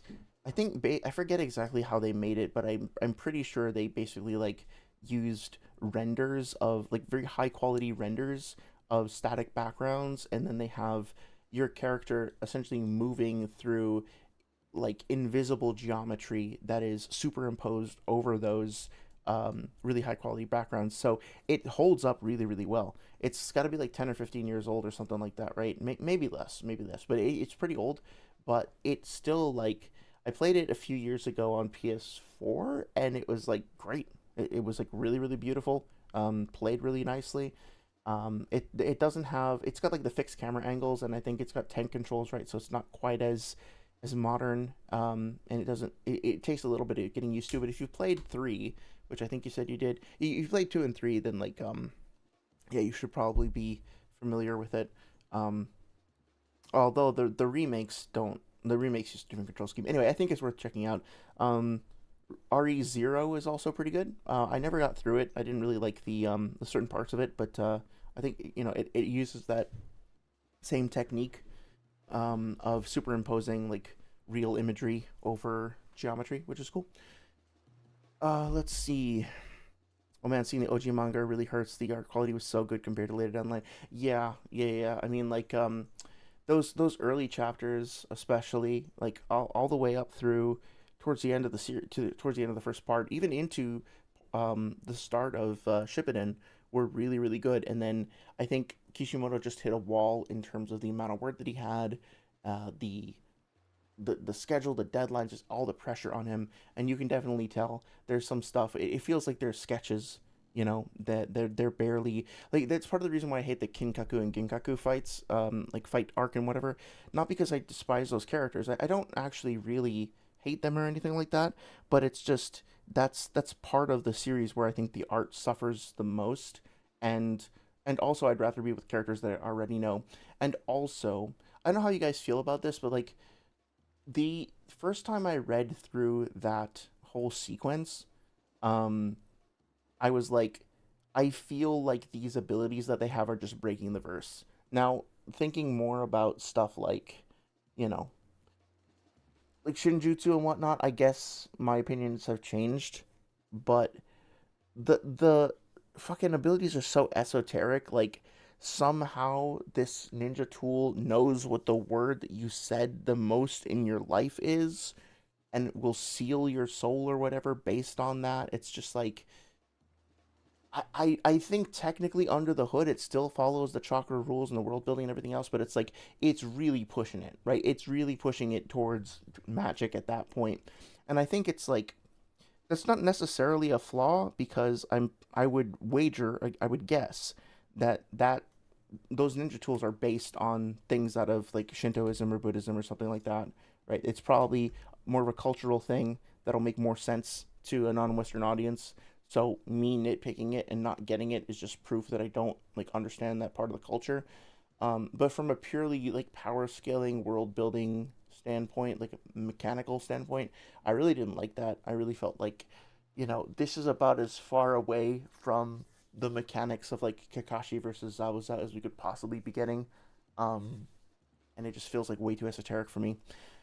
But honestly, my dislike of that whole arc is a confluence of all kinds of different factors, like all kinds of little annoyances building up. So I might be being unfair. Let's see. Uh, yeah, let me go over that too. The thing is, chakra is by nature linked in the subconscious. I think it's always been a universal thing. Mm. Do you think that like, can you elaborate on that, please? Do you think that like there is an inherent link between people subconsciously, even when they're not like actively using chakra for ninjutsu? I think that what you said made me think of like the ability of characters to quote unquote read each other's minds by touching fists, right? Or by exchanging blows. I think that probably fits in. Is that what you're talking about? Hey there, Shinigami. It's good to see you. I hope you're doing. We are just having a low key chat about durability and just kind of jumping around and reading random things. Um, Honestly, really fucking tired, so I probably won't go on for too much longer. Nothing too spicy tonight. Basically, just like doing research, I guess is one way to put it. I'm trying to understand durability in the series in general. It's one of those areas that I still feel kind of conflicted about. So if you have any suggestions of durability feats you want to go over, I'm totally open to it. Um, oh yeah, and Oh yeah, Leon had corny one-liners in every game he was in. Yeah, he definitely does. It's just so it wasn't even the one-liners. It's just there's something particularly uber cheesy about certain parts of the original RE4 that excuse me, I don't want to spoil it for you if you wind up playing the original. And look, the original is like it's on every fucking platform. I would be genuinely surprised if you can't like get it running on a fridge. It's like Doom or Skyrim, right? It's just like everywhere. If you have a VR headset, Oculus, I think. I've played it on Oculus before, and it's like really, really good in that environment. But honestly, like play it on PC, you can play it on like whatever platform you have. Probably has a version of it, and it still runs well. It still holds up super well today. Maybe not graphically as much, um, but as a game overall, yeah, definitely worth checking out. And you'll see what I mean about some of the differences. I think it's worth your time, even if you play through the remake, because there's plenty of stuff that will be different and that will surprise you. So not gonna spoil it for you, but yeah, yeah, Shinigami. Sleep Paralysis Demon, aka Epsilon, had brought up the Resident Evil series. I don't know if I'm a fan of the whole series. It's probably fair to say that I'm a fan. Not as diehard as like Silent Hill, but I really do like the series. And four is like one of the best games ever. I think it's really really good. You're just thinking about the artificial switch up from OG Ashley just so they can hate on remake for their arbitrary reasons. What are you referring to? I'm not sure what you're talking about there. Although I feel like you brought this up before. I feel like we might have talked about this in the past. So can you please remind me though, because it's not coming to mind. Epsilon says, "All right, we'll do. I want to check out the rest of the RE franchise anyway. It really caught me once we played all these games. Yeah, yeah, for sure. I hope you have a good time with it. They're great games." Shinigami says, "I especially find, say, certain takes. Some hate the fact that she's useful. Others don't like how the sexualization was toned down, even though remake actually looks much better." Oh, yeah, yeah. Okay, I think I understand. Um, I think that in general, without getting too far off topic, I think in general there is a movement in the games industry these days to try to get women's portrayal in games to quote unquote go back to women being depicted consistently as like trophies and rewards, and they want their aesthetics to be like cultivated and tailored to basically just be rewards for a male audience. In my opinion, it's pretty regressive. And look, I understand there's some cultural differences. I understand that there are some nuances to it. Um, and I didn't pick up on this as a kid, but like as an adult going back and like having like 17-year-old girl like damsel in distress running around in a skirt and then ending the like being in some pretty revealing positions and then going to the end of the game and then having her like say I guess like very minor spoilers for a very small line of dialogue at the end of RE4. um well, actually, I don't want to spoil it for anybody who hasn't fully played it, but there is a line of dialogue that Ashley says that's like really inappropriate when you break down what she's saying compared like with the age difference between herself and Leon. And so I think that there's a lot going on there, but basically it's like we who enjoyed that stuff when we were younger before we realized how skeevy it was, like we don't want to feel like gross weird pervy men, and so we don't like being called out for that, right? But I sometimes gross behavior should be called out and we should interrogate it and grow from it. But there's a certain contingent of men on the internet who just like don't want to admit that, I think. And then there's also this, it gets like folded into this larger like bullshit culture war thing about like, well, they're taking games away from us, they're taking our visions of women away from us, they're changing the definition of beauty or whatever. And the reality of the matter is that like, women just like men, just like non-binary folks, just like people of different races and age groups and ethnicities, whatever, like we exist along a spectrum. Beauty is subjective, and the ways in which beauty are presented are culturally subjective as well. And the reality of the matter is that games have presented women traditionally and often in a very specific way that was chosen to fit very specific sensibilities and was never really representative of the whole culture, certainly not of the whole world.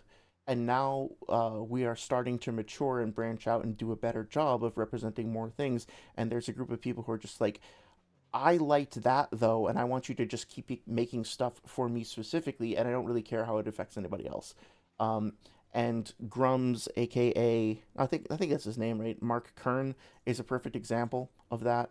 Asmongold, I guess, is like part of that train as well. Um, just people who like don't want to be on the right side of history, I guess, and just keep like dragging things back down into the way that they were before. Um, but yeah, I think that there is something to be said for camp, and there is something to be said for like sexiness to like in the traditional sense. But once you start to realize that all that is really subjective and that it's been heavily filtered and curated to fit a very specific kind of mindset, you start getting a little bit more cynical about it, I guess. That being said, and this is maybe you guys could call me out here on being hypocritical. I don't know, but like I don't look at a character like Bayonetta and a character like Ashley from RE4 OG the same way, because Bayonetta is a character whose sexuality like defines her. Like not maybe that's not the right way to say it, but like it's a huge part of her character, and it's like it's embraced and celebrated and like danced through, and it's forefronted in a way that feels more celebratory, if that makes sense. Whereas, given Ashley's role as being a bit more like victimized, her depiction feels a little bit more exploitative. Compare that to Silent Hill 3, Heather's representation. Like, she is depicted in a very similar light to Ashley. Actually, there's a lot of aesthetic similarities, but that is a direct part of the narrative of like exploitation of young women and like creepy male gaze and anxiety and like coming of age and stuff. So like Silent Hill 3 is basically a coming of age story, just told in a very dark and brutal way. Um, and so it's like it is exploitative for the point of commenting on that, right? So there are ways you can do it well. I think that just traditionally speaking, our industry has been very immature, and as part of that immaturity, we're very loath to admit that and to ever want to grow. So, you know, I think I think you've heard me say a lot of this stuff before, but I think it's important to mention. Um, I'm glad we're kind of moving in the right direction. Epsilon says, I want to check out the rest of the RE franchise anyway. Yeah, yeah, yeah. Let's see. How about No says at some point people began to use their chakra not to connect with each other's hearts, but to connect their own inner spiritual energy and physical energy. It was a method to greatly refine and amplify one's own chakra, to convert it into ninjutsu, a military force. Listen, what Rokudo spread about chakras is, in its original form, the power to connect. It was a power that connected the spiritual energy of people, inverted order. But yeah, basically, people have mental energy, or mental and physical energy. Rikudo spreads chakra, the power to connect. People use it to connect physical and mental energies, amplifying chakra and further weaponizing it. Okay, gotcha. So you look at chakra as specifically like the vector through which people connect to each other via the means of physical and mental energy, as opposed to like I actually really like that. I think that, power scalers might jump on that and be like, well, this is inconsistent with X, Y, or Z power scaling take, and so you might get some pushback on that. Like I could see potential ways to push back on that, but I think stepping away from that particular like arena for a second, so to speak, and just thinking genuinely about the messages that Kishimoto was trying to impart, and also like through his character, like what Rikudo Senin stood for, that actually makes a lot of sense. And I feel like we don't consider like how many hours have I spent going back and forth about like, well, this is technically how this works, and I don't think Sage understands this right, but this other guy does, and blah, blah, blah. Like going through and picking apart and dissecting every single little argument, like maybe missing the forest for the trees a little bit, because the gestalt message, like the overall message here, is about, you know, bringing together disparate things, linking things together. Which, by the way, if you haven't played Elden Ring, if you have any interest in it whatsoever, and you like this sort of thing, I'm not gonna spoil anything, but there's themes in there that I think overlap with some of this stuff that you might find interesting. Basically, the idea of all things being linked together in some capacity is brought up, and then there are various characters in the story who have different perspectives on that. Like, okay, well, here's how we should organize and separate people. Here's how we should bring people back together. Here's how, like, here's how we handle the intrinsic tendency of things to diverge and then coalesce.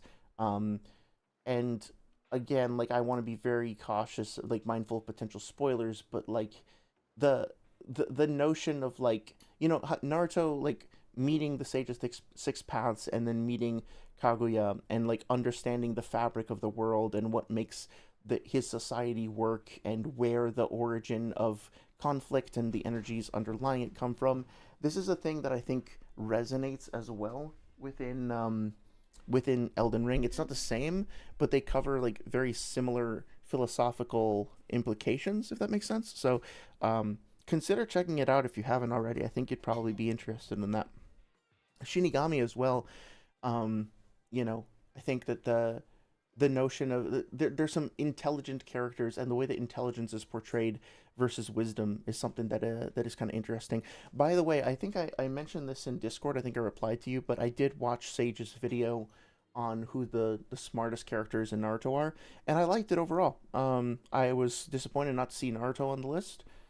And I might, there might be a couple of things that I would shuffle around or whatever, but overall, like I liked that. We were talking about this earlier on today, but I think it was one of his stronger videos. Yeah, in Elden Ring. I mean, intelligence is literally a mechanic. It's a stat, right? Um, and it's also like a big part of character development and perspective. So, let's see. Thank you for helping me out with the Delta scan today. Oh yeah, no worries. Sorry I couldn't. Oh, wait a minute. With the Delta scan. Oh, are you 4242? I'm getting confused here. Yeah, I'm sorry. Yeah, yeah. Yeah, okay. Sorry, I hadn't made that connection. I think I'm just fucking sometimes I can be really dense like that. So sorry if I just like totally missed that connection there. But yeah, my pleasure. I wish I could find the exact specific thing because I'm also kind of like in the mood these days to um collect stuff. I have been collecting any of the novels and data books and stuff like that that I can get my hands on. I'm not gonna buy every fucking issue of V Jump or whatever, but I do. I have got a couple actually on my desk behind me, or shelf behind me. So yeah, and I think I mentioned I got like the Naruto cookbook and shit. So I'm happy if you can find a source for that and you want me to like try to buy the original. I'm happy to do that and to like upload it, and share it. Yeah, yeah, okay, 42, 42. Gotcha. Cool, cool, cool. um, yeah, not abstract, as Acolyte can attest, I think he tried for like an hour to get me to make the connection between his username here and his username in Discord, and I just didn't fucking get it. He had to like literally spell it out for me letter by letter. Cool. Now, Shinigami says, I do think there's a pattern for people making women ugly in media. Have seen women complain about it too. The thing is, I think remake actually is extremely the exception.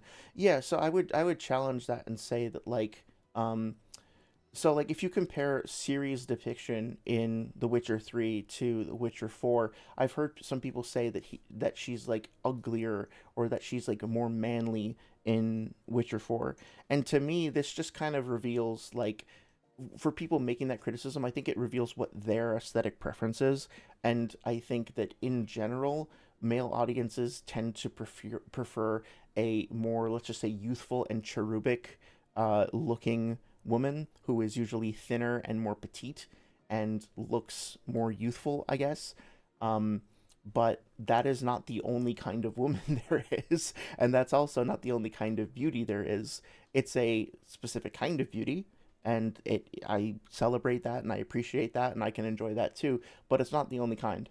And it's certainly not like that particular aesthetic or body type or whatever has a monopoly on being beautiful.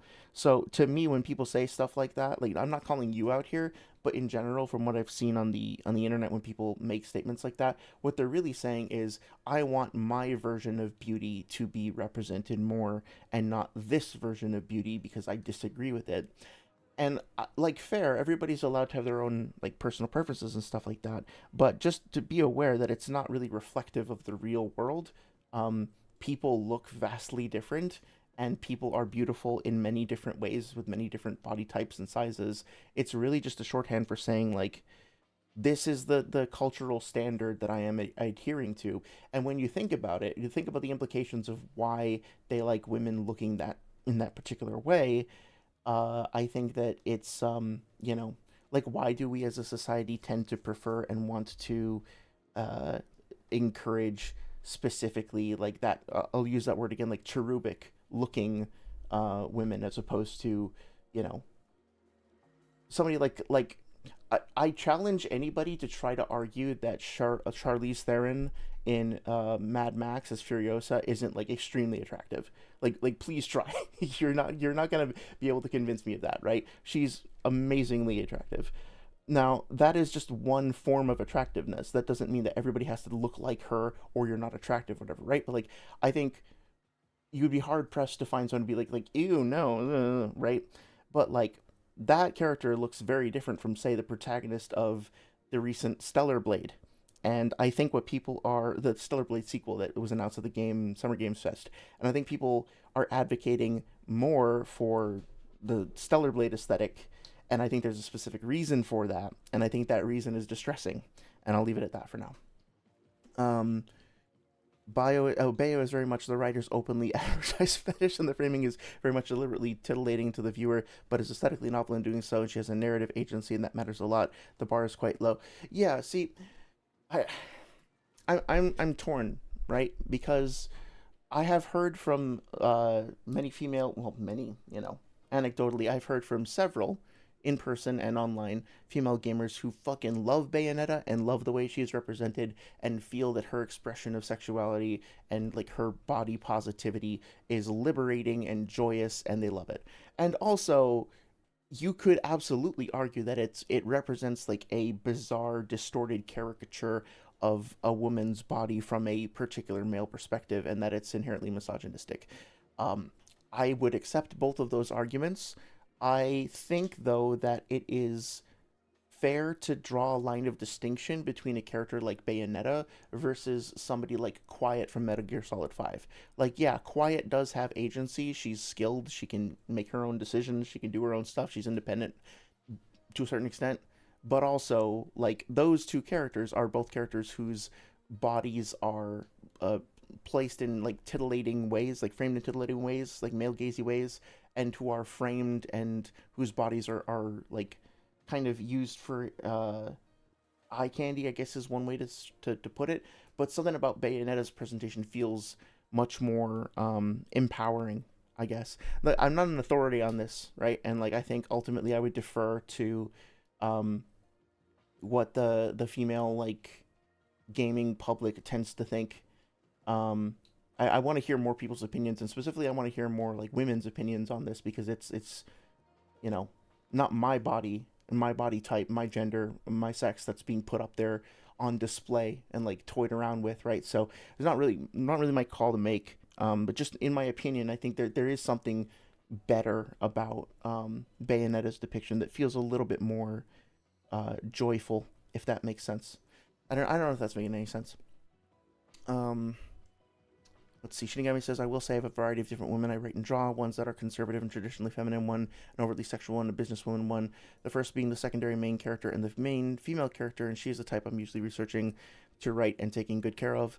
Yeah, that makes sense. Epsilon says, no problem. It's quite the mess because I have multiple names across different platforms. Yeah, no, no worries, dude. Um, I don't play Witcher, but I wouldn't notice when looking at Siri in that trailer. It still looks like a work in progress. I noticed more the new God of War game. I wouldn't know, TBH, I didn't watch the movie. Well, my girlfriend loves seeing Bane in action despite the sexualization. Yeah, it could even be because of sexualization. Like, look, here's the thing. I've mentioned this before, but I think it's worth stating that sex and sexuality and human bodies and such and romance and whatever, these are all parts of life. Like, I'm pretty sure everybody here has a body. I'm pretty sure that at some point, in our lives, all of us will have sex, and hopefully it will be good and enjoyable and something that you want to keep doing and make a part of your life. And if you're ace, that's totally fine too. You're accepted here, of course. But like, it's just it's a thing, right? And I think there's way too much taboo around it. I think people are still way too hesitant to talk about how they feel about it. They feel nervous about expressing their thoughts, communicating about it. And overall, as a culture, we should continue to speak openly about it. We should be willing to depict it openly in media. I mean, obviously, like, having it be presented to people of age makes sense. Like, don't show it to kids. Certain things, wait till you get older for it. Just to be very clear, I do respect like age gating on that stuff. But at the same time, I will not be the person to say that like we shouldn't have sex and sexuality or even traditional masculinity and femininity in media. We should, because it's like there are traditionally feminine, traditionally masculine men and women, etc., in our society, and their bodies are valid too, and their experiences are valid too. My concern, coming from like being like a lifelong video game player and a career-long video game developer, is that I think that there is a trope of how women are made, like constructed, and then represented and used by largely traditionally male game developers that represents a very myopic and very selectively filtered, selectively curated version of femininity, which is it's still valid, of course. But like it's the way the body type is right, and the sexuality itself is, but the way in which it is very specifically filtered and curated and exploited by largely male developers feels like it's part of a larger misogynistic trend that pervades our society in general. And that needs to stop. We need to grow up. We need to do better. We need to be more inclusive. And I think that continuing to rely on the one trope, the one image, etc., is just not going to be enough, right? Like, I, I don't understand why somebody would look at like God of War Laufey and say that like Laufey isn't beautiful. Like, to me, she absolutely is. Now, does she look the same as like a character from Dead or Alive Beach Volleyball? Is it the same kind of aesthetic, the same kind of beauty? No, those characters can be beautiful too. But at the end of the day, it's like just because you wouldn't necessarily see Laufey in like on that fucking beach volleyball court or whatever, uh, in that same getup with the same aesthetic doesn't mean that her beauty isn't legitimate and worth celebrating as well. And I think we need to continue to expand our horizons in terms of representing, like being better at representing different body types, different ages as well. Like women who are later along in life aren't depicted as frequently as younger women in games, at least in a potentially like in that context, right? Um, Dragon Age is a good example. Just randomly came to my head. There's like an older lady character who's part of your party, right? And that's mixed together with like young and middle aged people, and I don't know. The actual real world that we live in is filled with a lot of different types of people and who have a lot of different body types, and there's a whole spectrum of beauty in human experience that is just like so often neglected and left out of media. You're just like leaving a huge portion of the population out. And so when I look at a game like Overwatch, for example, look, Zarya might not be everybody's cup of tea. People might tend to prefer somebody like Tracer. Mei might not be everybody's cup of tea. Somebody might prefer somebody like Widowmaker. But the game has all of those options, like all of those characters in there, and there are people who absolutely love and adore all of them. And I think the existence of a game like that proves that you don't have to just rely on the traditional aesthetic tropes. That actually you can wind up attracting a wider audience and appealing very nicely to a wider audience of people by acknowledging that different forms of beauty exist, right? And yeah, I think that makes sense. Hope you guys are enjoying this Naruto durability chat. Um, let's keep going. OG Ashley feels like I want her to shut up, and no one will change my mind on that. She's very annoying. She's very annoying, and I think that she does kind of play into this like damsel in distress, fucking escort mission trope that was more popular at the time. I don't know who thought it would be a good idea to start the escort mission, fucking escort mechanic meme or whatever. It's just not. It was never really all that fun. It was always a huge pain in the ass. I think maybe the only escort mission type gameplay that I can think of that I actually enjoyed was like Eco, but that's because the game was like built around it. Um, I don't know.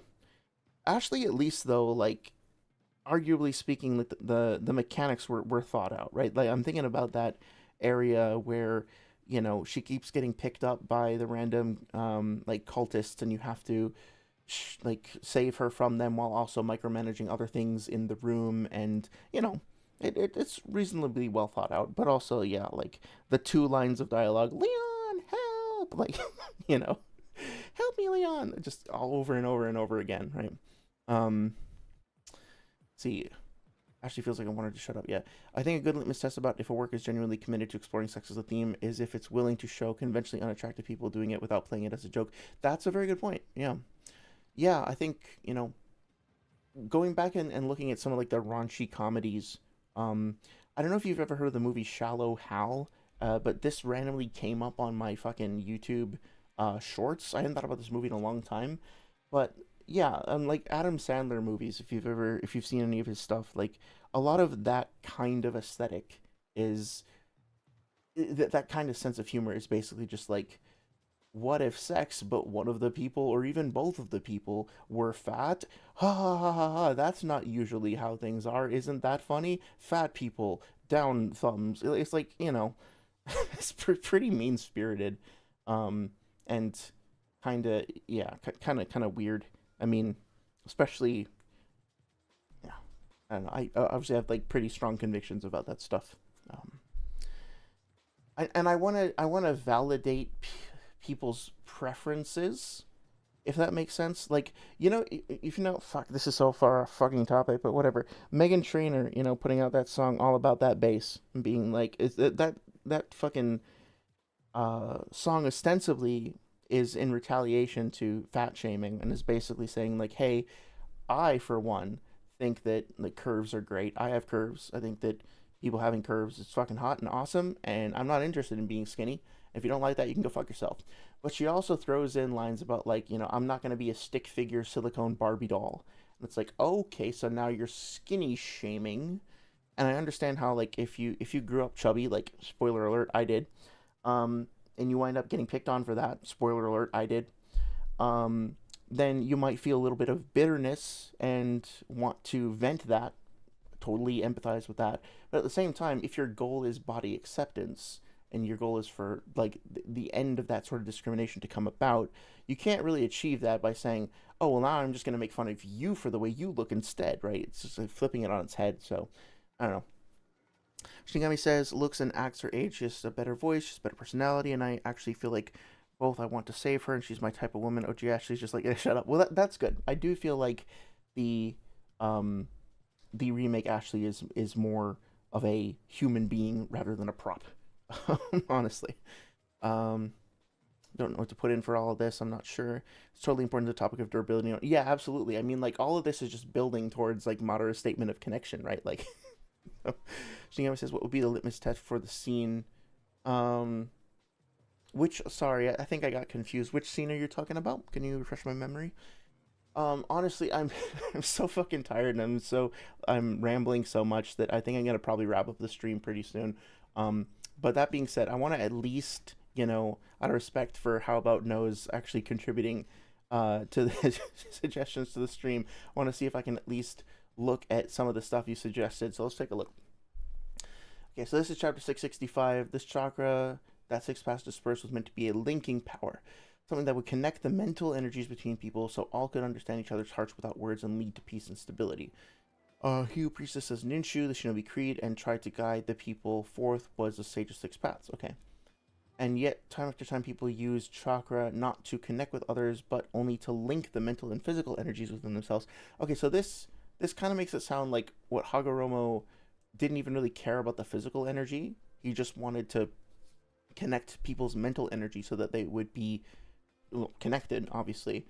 But then human beings subverted that by mixing it together with physical energy to create the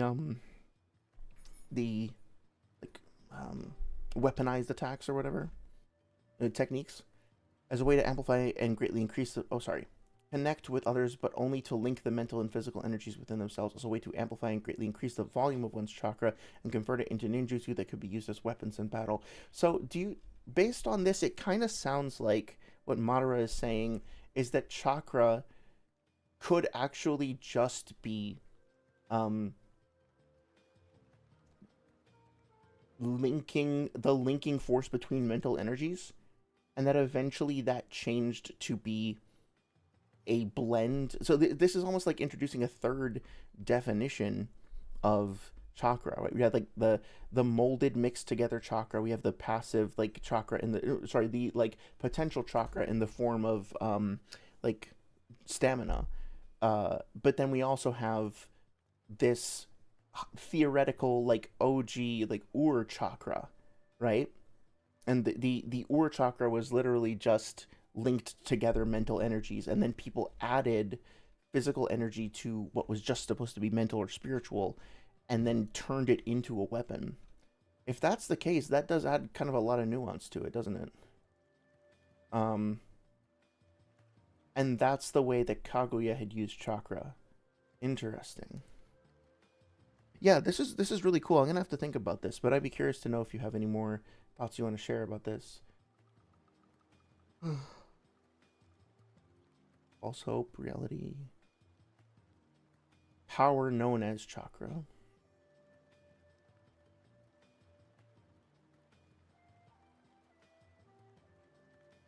Yeah. This is cool. I really appreciate you sharing that. How about no? Let's continue with the other things here. So I think I might have missed this. Let's see. Just scan through here. This is TBV 27. Okay. Just gonna quietly scan through here. Looking into the future.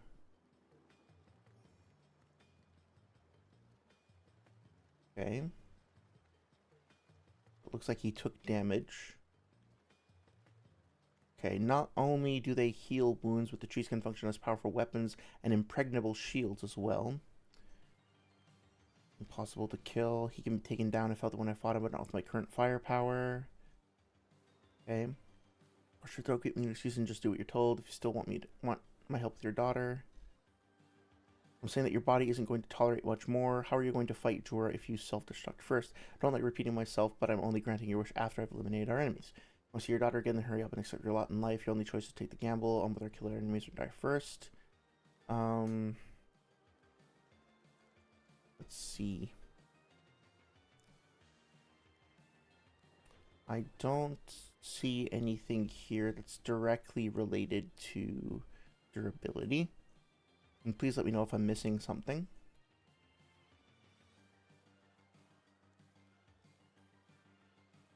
Oh, this one? With the sword? A jutsu that increases a blade's sharpness and prevents chipping by continuously enveloping in chakra, but I lost focus. Oh, okay, gotcha. Yeah, I mean that makes sense. I think this is on par with whatever we saw about God, I gotta stop doing that. With the with what not whatever, with what the fuck is his name? Asuma told us about the knife, right? When he throws the kunai into the rock, it just sort of embeds itself in the rock, but then when he wraps it up with chakra, it pierces through the rock and he's like enhancing its piercing power. So that makes sense, right? Because the blade would also have to be strong enough to survive like going through all that rock without blunting, right? So I think that makes sense. So if this can apply to a blade, like the question is why couldn't it apply to a human body as well? And I think it's a rhetorical question. It should, right? Yeah, that makes sense. Cool. Yeah, I appreciate you sharing this. Let's go over the other ones quickly.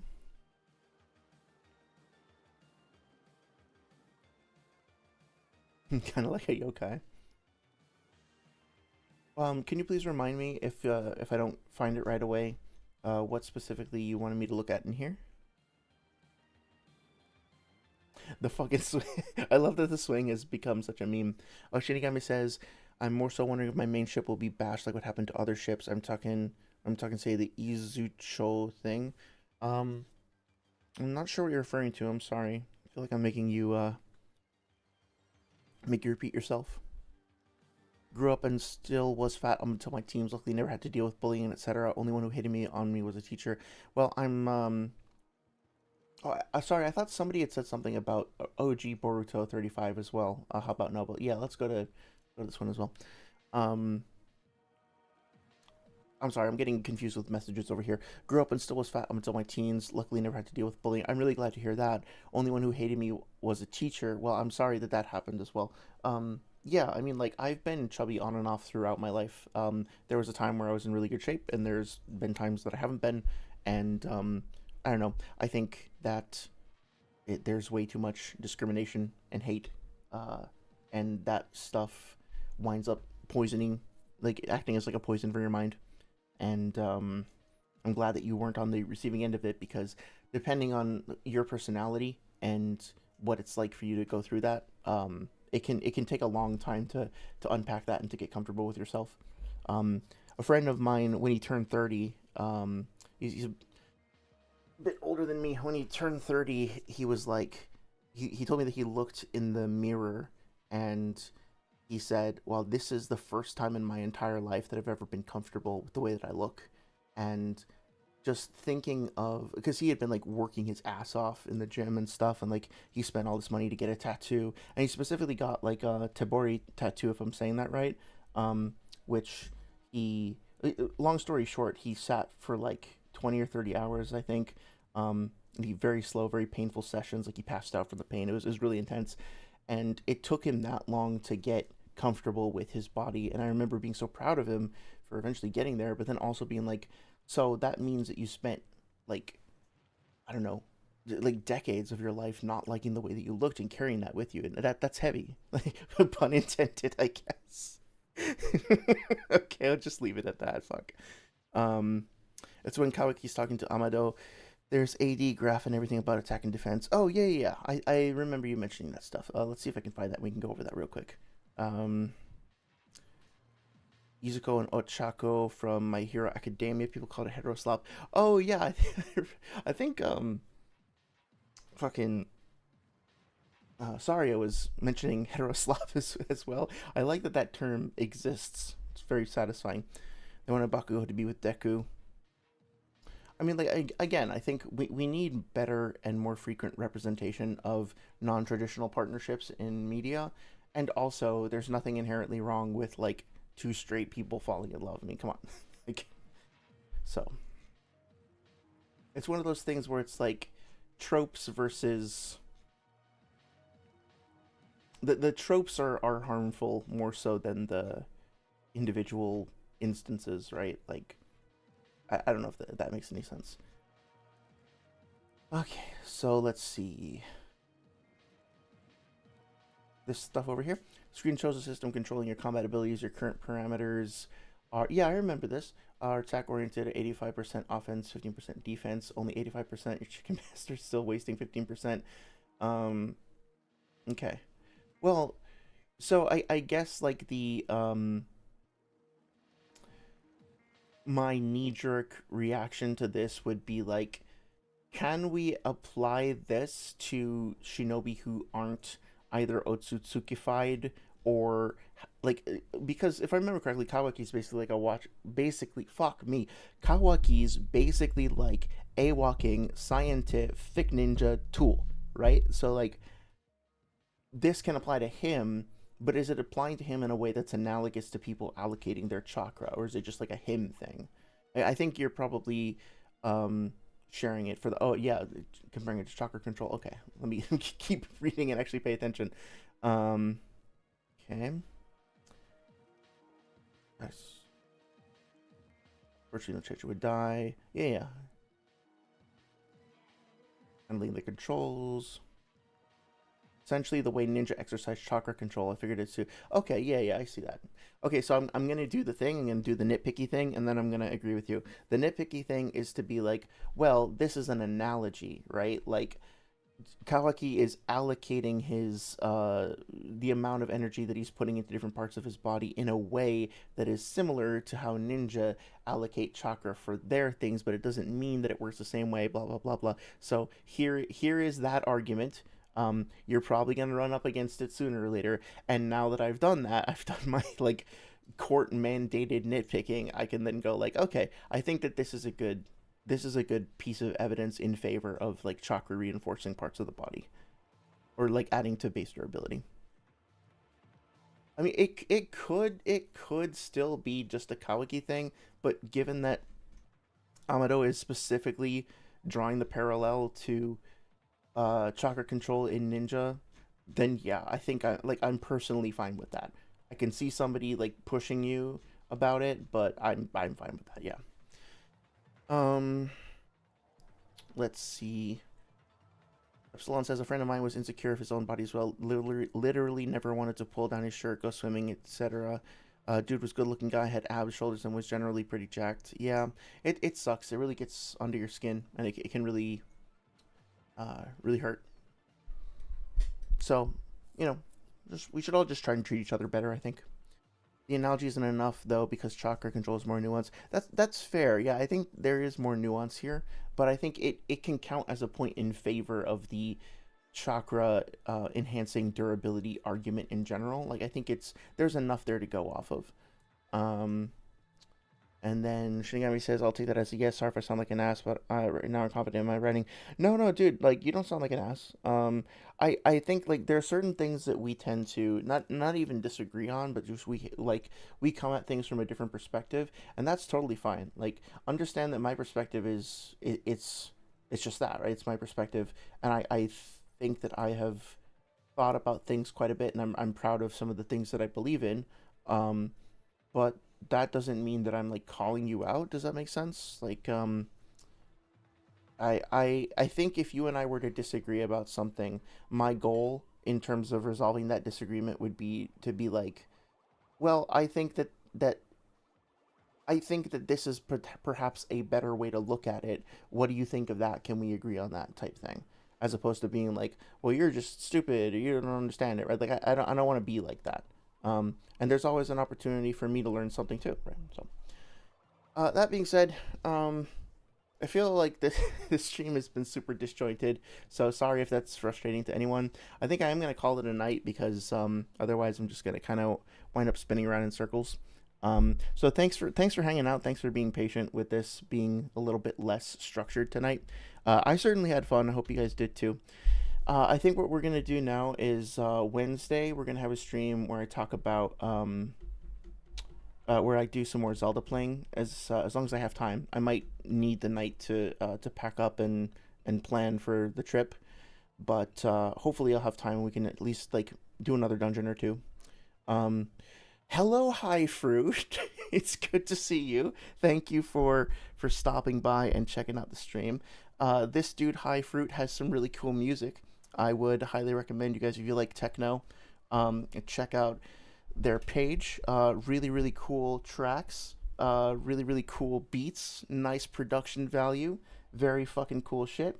I've been listening to it off and on for a while now, and I think you guys would probably enjoy it. Great artist. Really big fan of this dude. Very, very cool to see you stopping by and hanging out with us tonight. Thank you, High Fruit. Really appreciate you stopping by. Motherfucker. Shinigami says, for the chakra durability thing, we always knew the durability enhancement stuff, but the question was always, is it passive? Yeah, I think my opinion is that basically, like, when you flood your body with chakra, that the existence of that chakra in your body should be giving you like a little bit of a bump up in durability at a baseline. But then you can also use chakra to allocate. You can like use chakra control to move it around, to solidify it, to make it more dense, and of course to apply it in the form of ninjutsu to enhance your durability more specifically. Like Diamond Morph is a perfect example of that, right? All Diamond Morph is Kakuzu using an Earth release to harden his skin. It's not like like some people call it diamond armor, right? It's not armor. It's not like a layer of additional protection on top of the skin. It's literally just taking the skin and making it harder. So the thing about that though is that you could actually potentially use that as a counter argument, right? Like when Kakazu does that, he doesn't just bring chakra to a given part of his body and like concentrate it there, which any ninja, regardless of their available transformations, should be able to do, right? Like regardless of whether or not you have access to insert elemental transformation here, right? If you have that nature or don't, you should be able to achieve like that a durability boost by just using shape transformation, even if you don't have the nature release. Sorry, not transformation, nature release. But Kakazu specifically, he doesn't just do that. He doesn't just like gather all of his chakra in one place. He specifically uses Earth Release to then have the chakra harden his skin and change its composition. The thing about stuff like Kidomaru using his unique biology to also produce a substance that hardens his skin. So I think we can probably meet somewhere in the middle and basically just be like, yeah, at a baseline, having more chakra flowing through your body means you're probably tougher. But then it's not enough in and of itself to really like carry you in combat the way that applied ninjutsu with releases, transformations, etc. will do. You know what I mean? Like it's a boost, it's a buff, but it's not like high tier, if that makes sense. So hopefully that's useful. I think that's pretty much it. Thanks for hanging out, you guys. Yeah, if I have time on Wednesday, we'll do some more Zelda. I'll probably be away next Sunday, so no stream then, but then I'll be back to the normal schedule the week after that. If you have anything you want me to cover at this point, I'm like slightly running running out of ideas. So if you guys want me to delve into something, please feel free to suggest it in the comment section or in the Discord. I am also open to talking about the Noodles Mortified debate. So far, again, like seems pretty chill. I don't really have much to add to it. I'll get through the full debate sometime in the next few days. And then if you guys think it's interesting, you want me to chat about it, I'm open to it. But in the meantime, stay safe, stay hydrated. Fuck. Get some sleep, unlike yours truly. And yeah, just be well. I'll see you soon. Bye.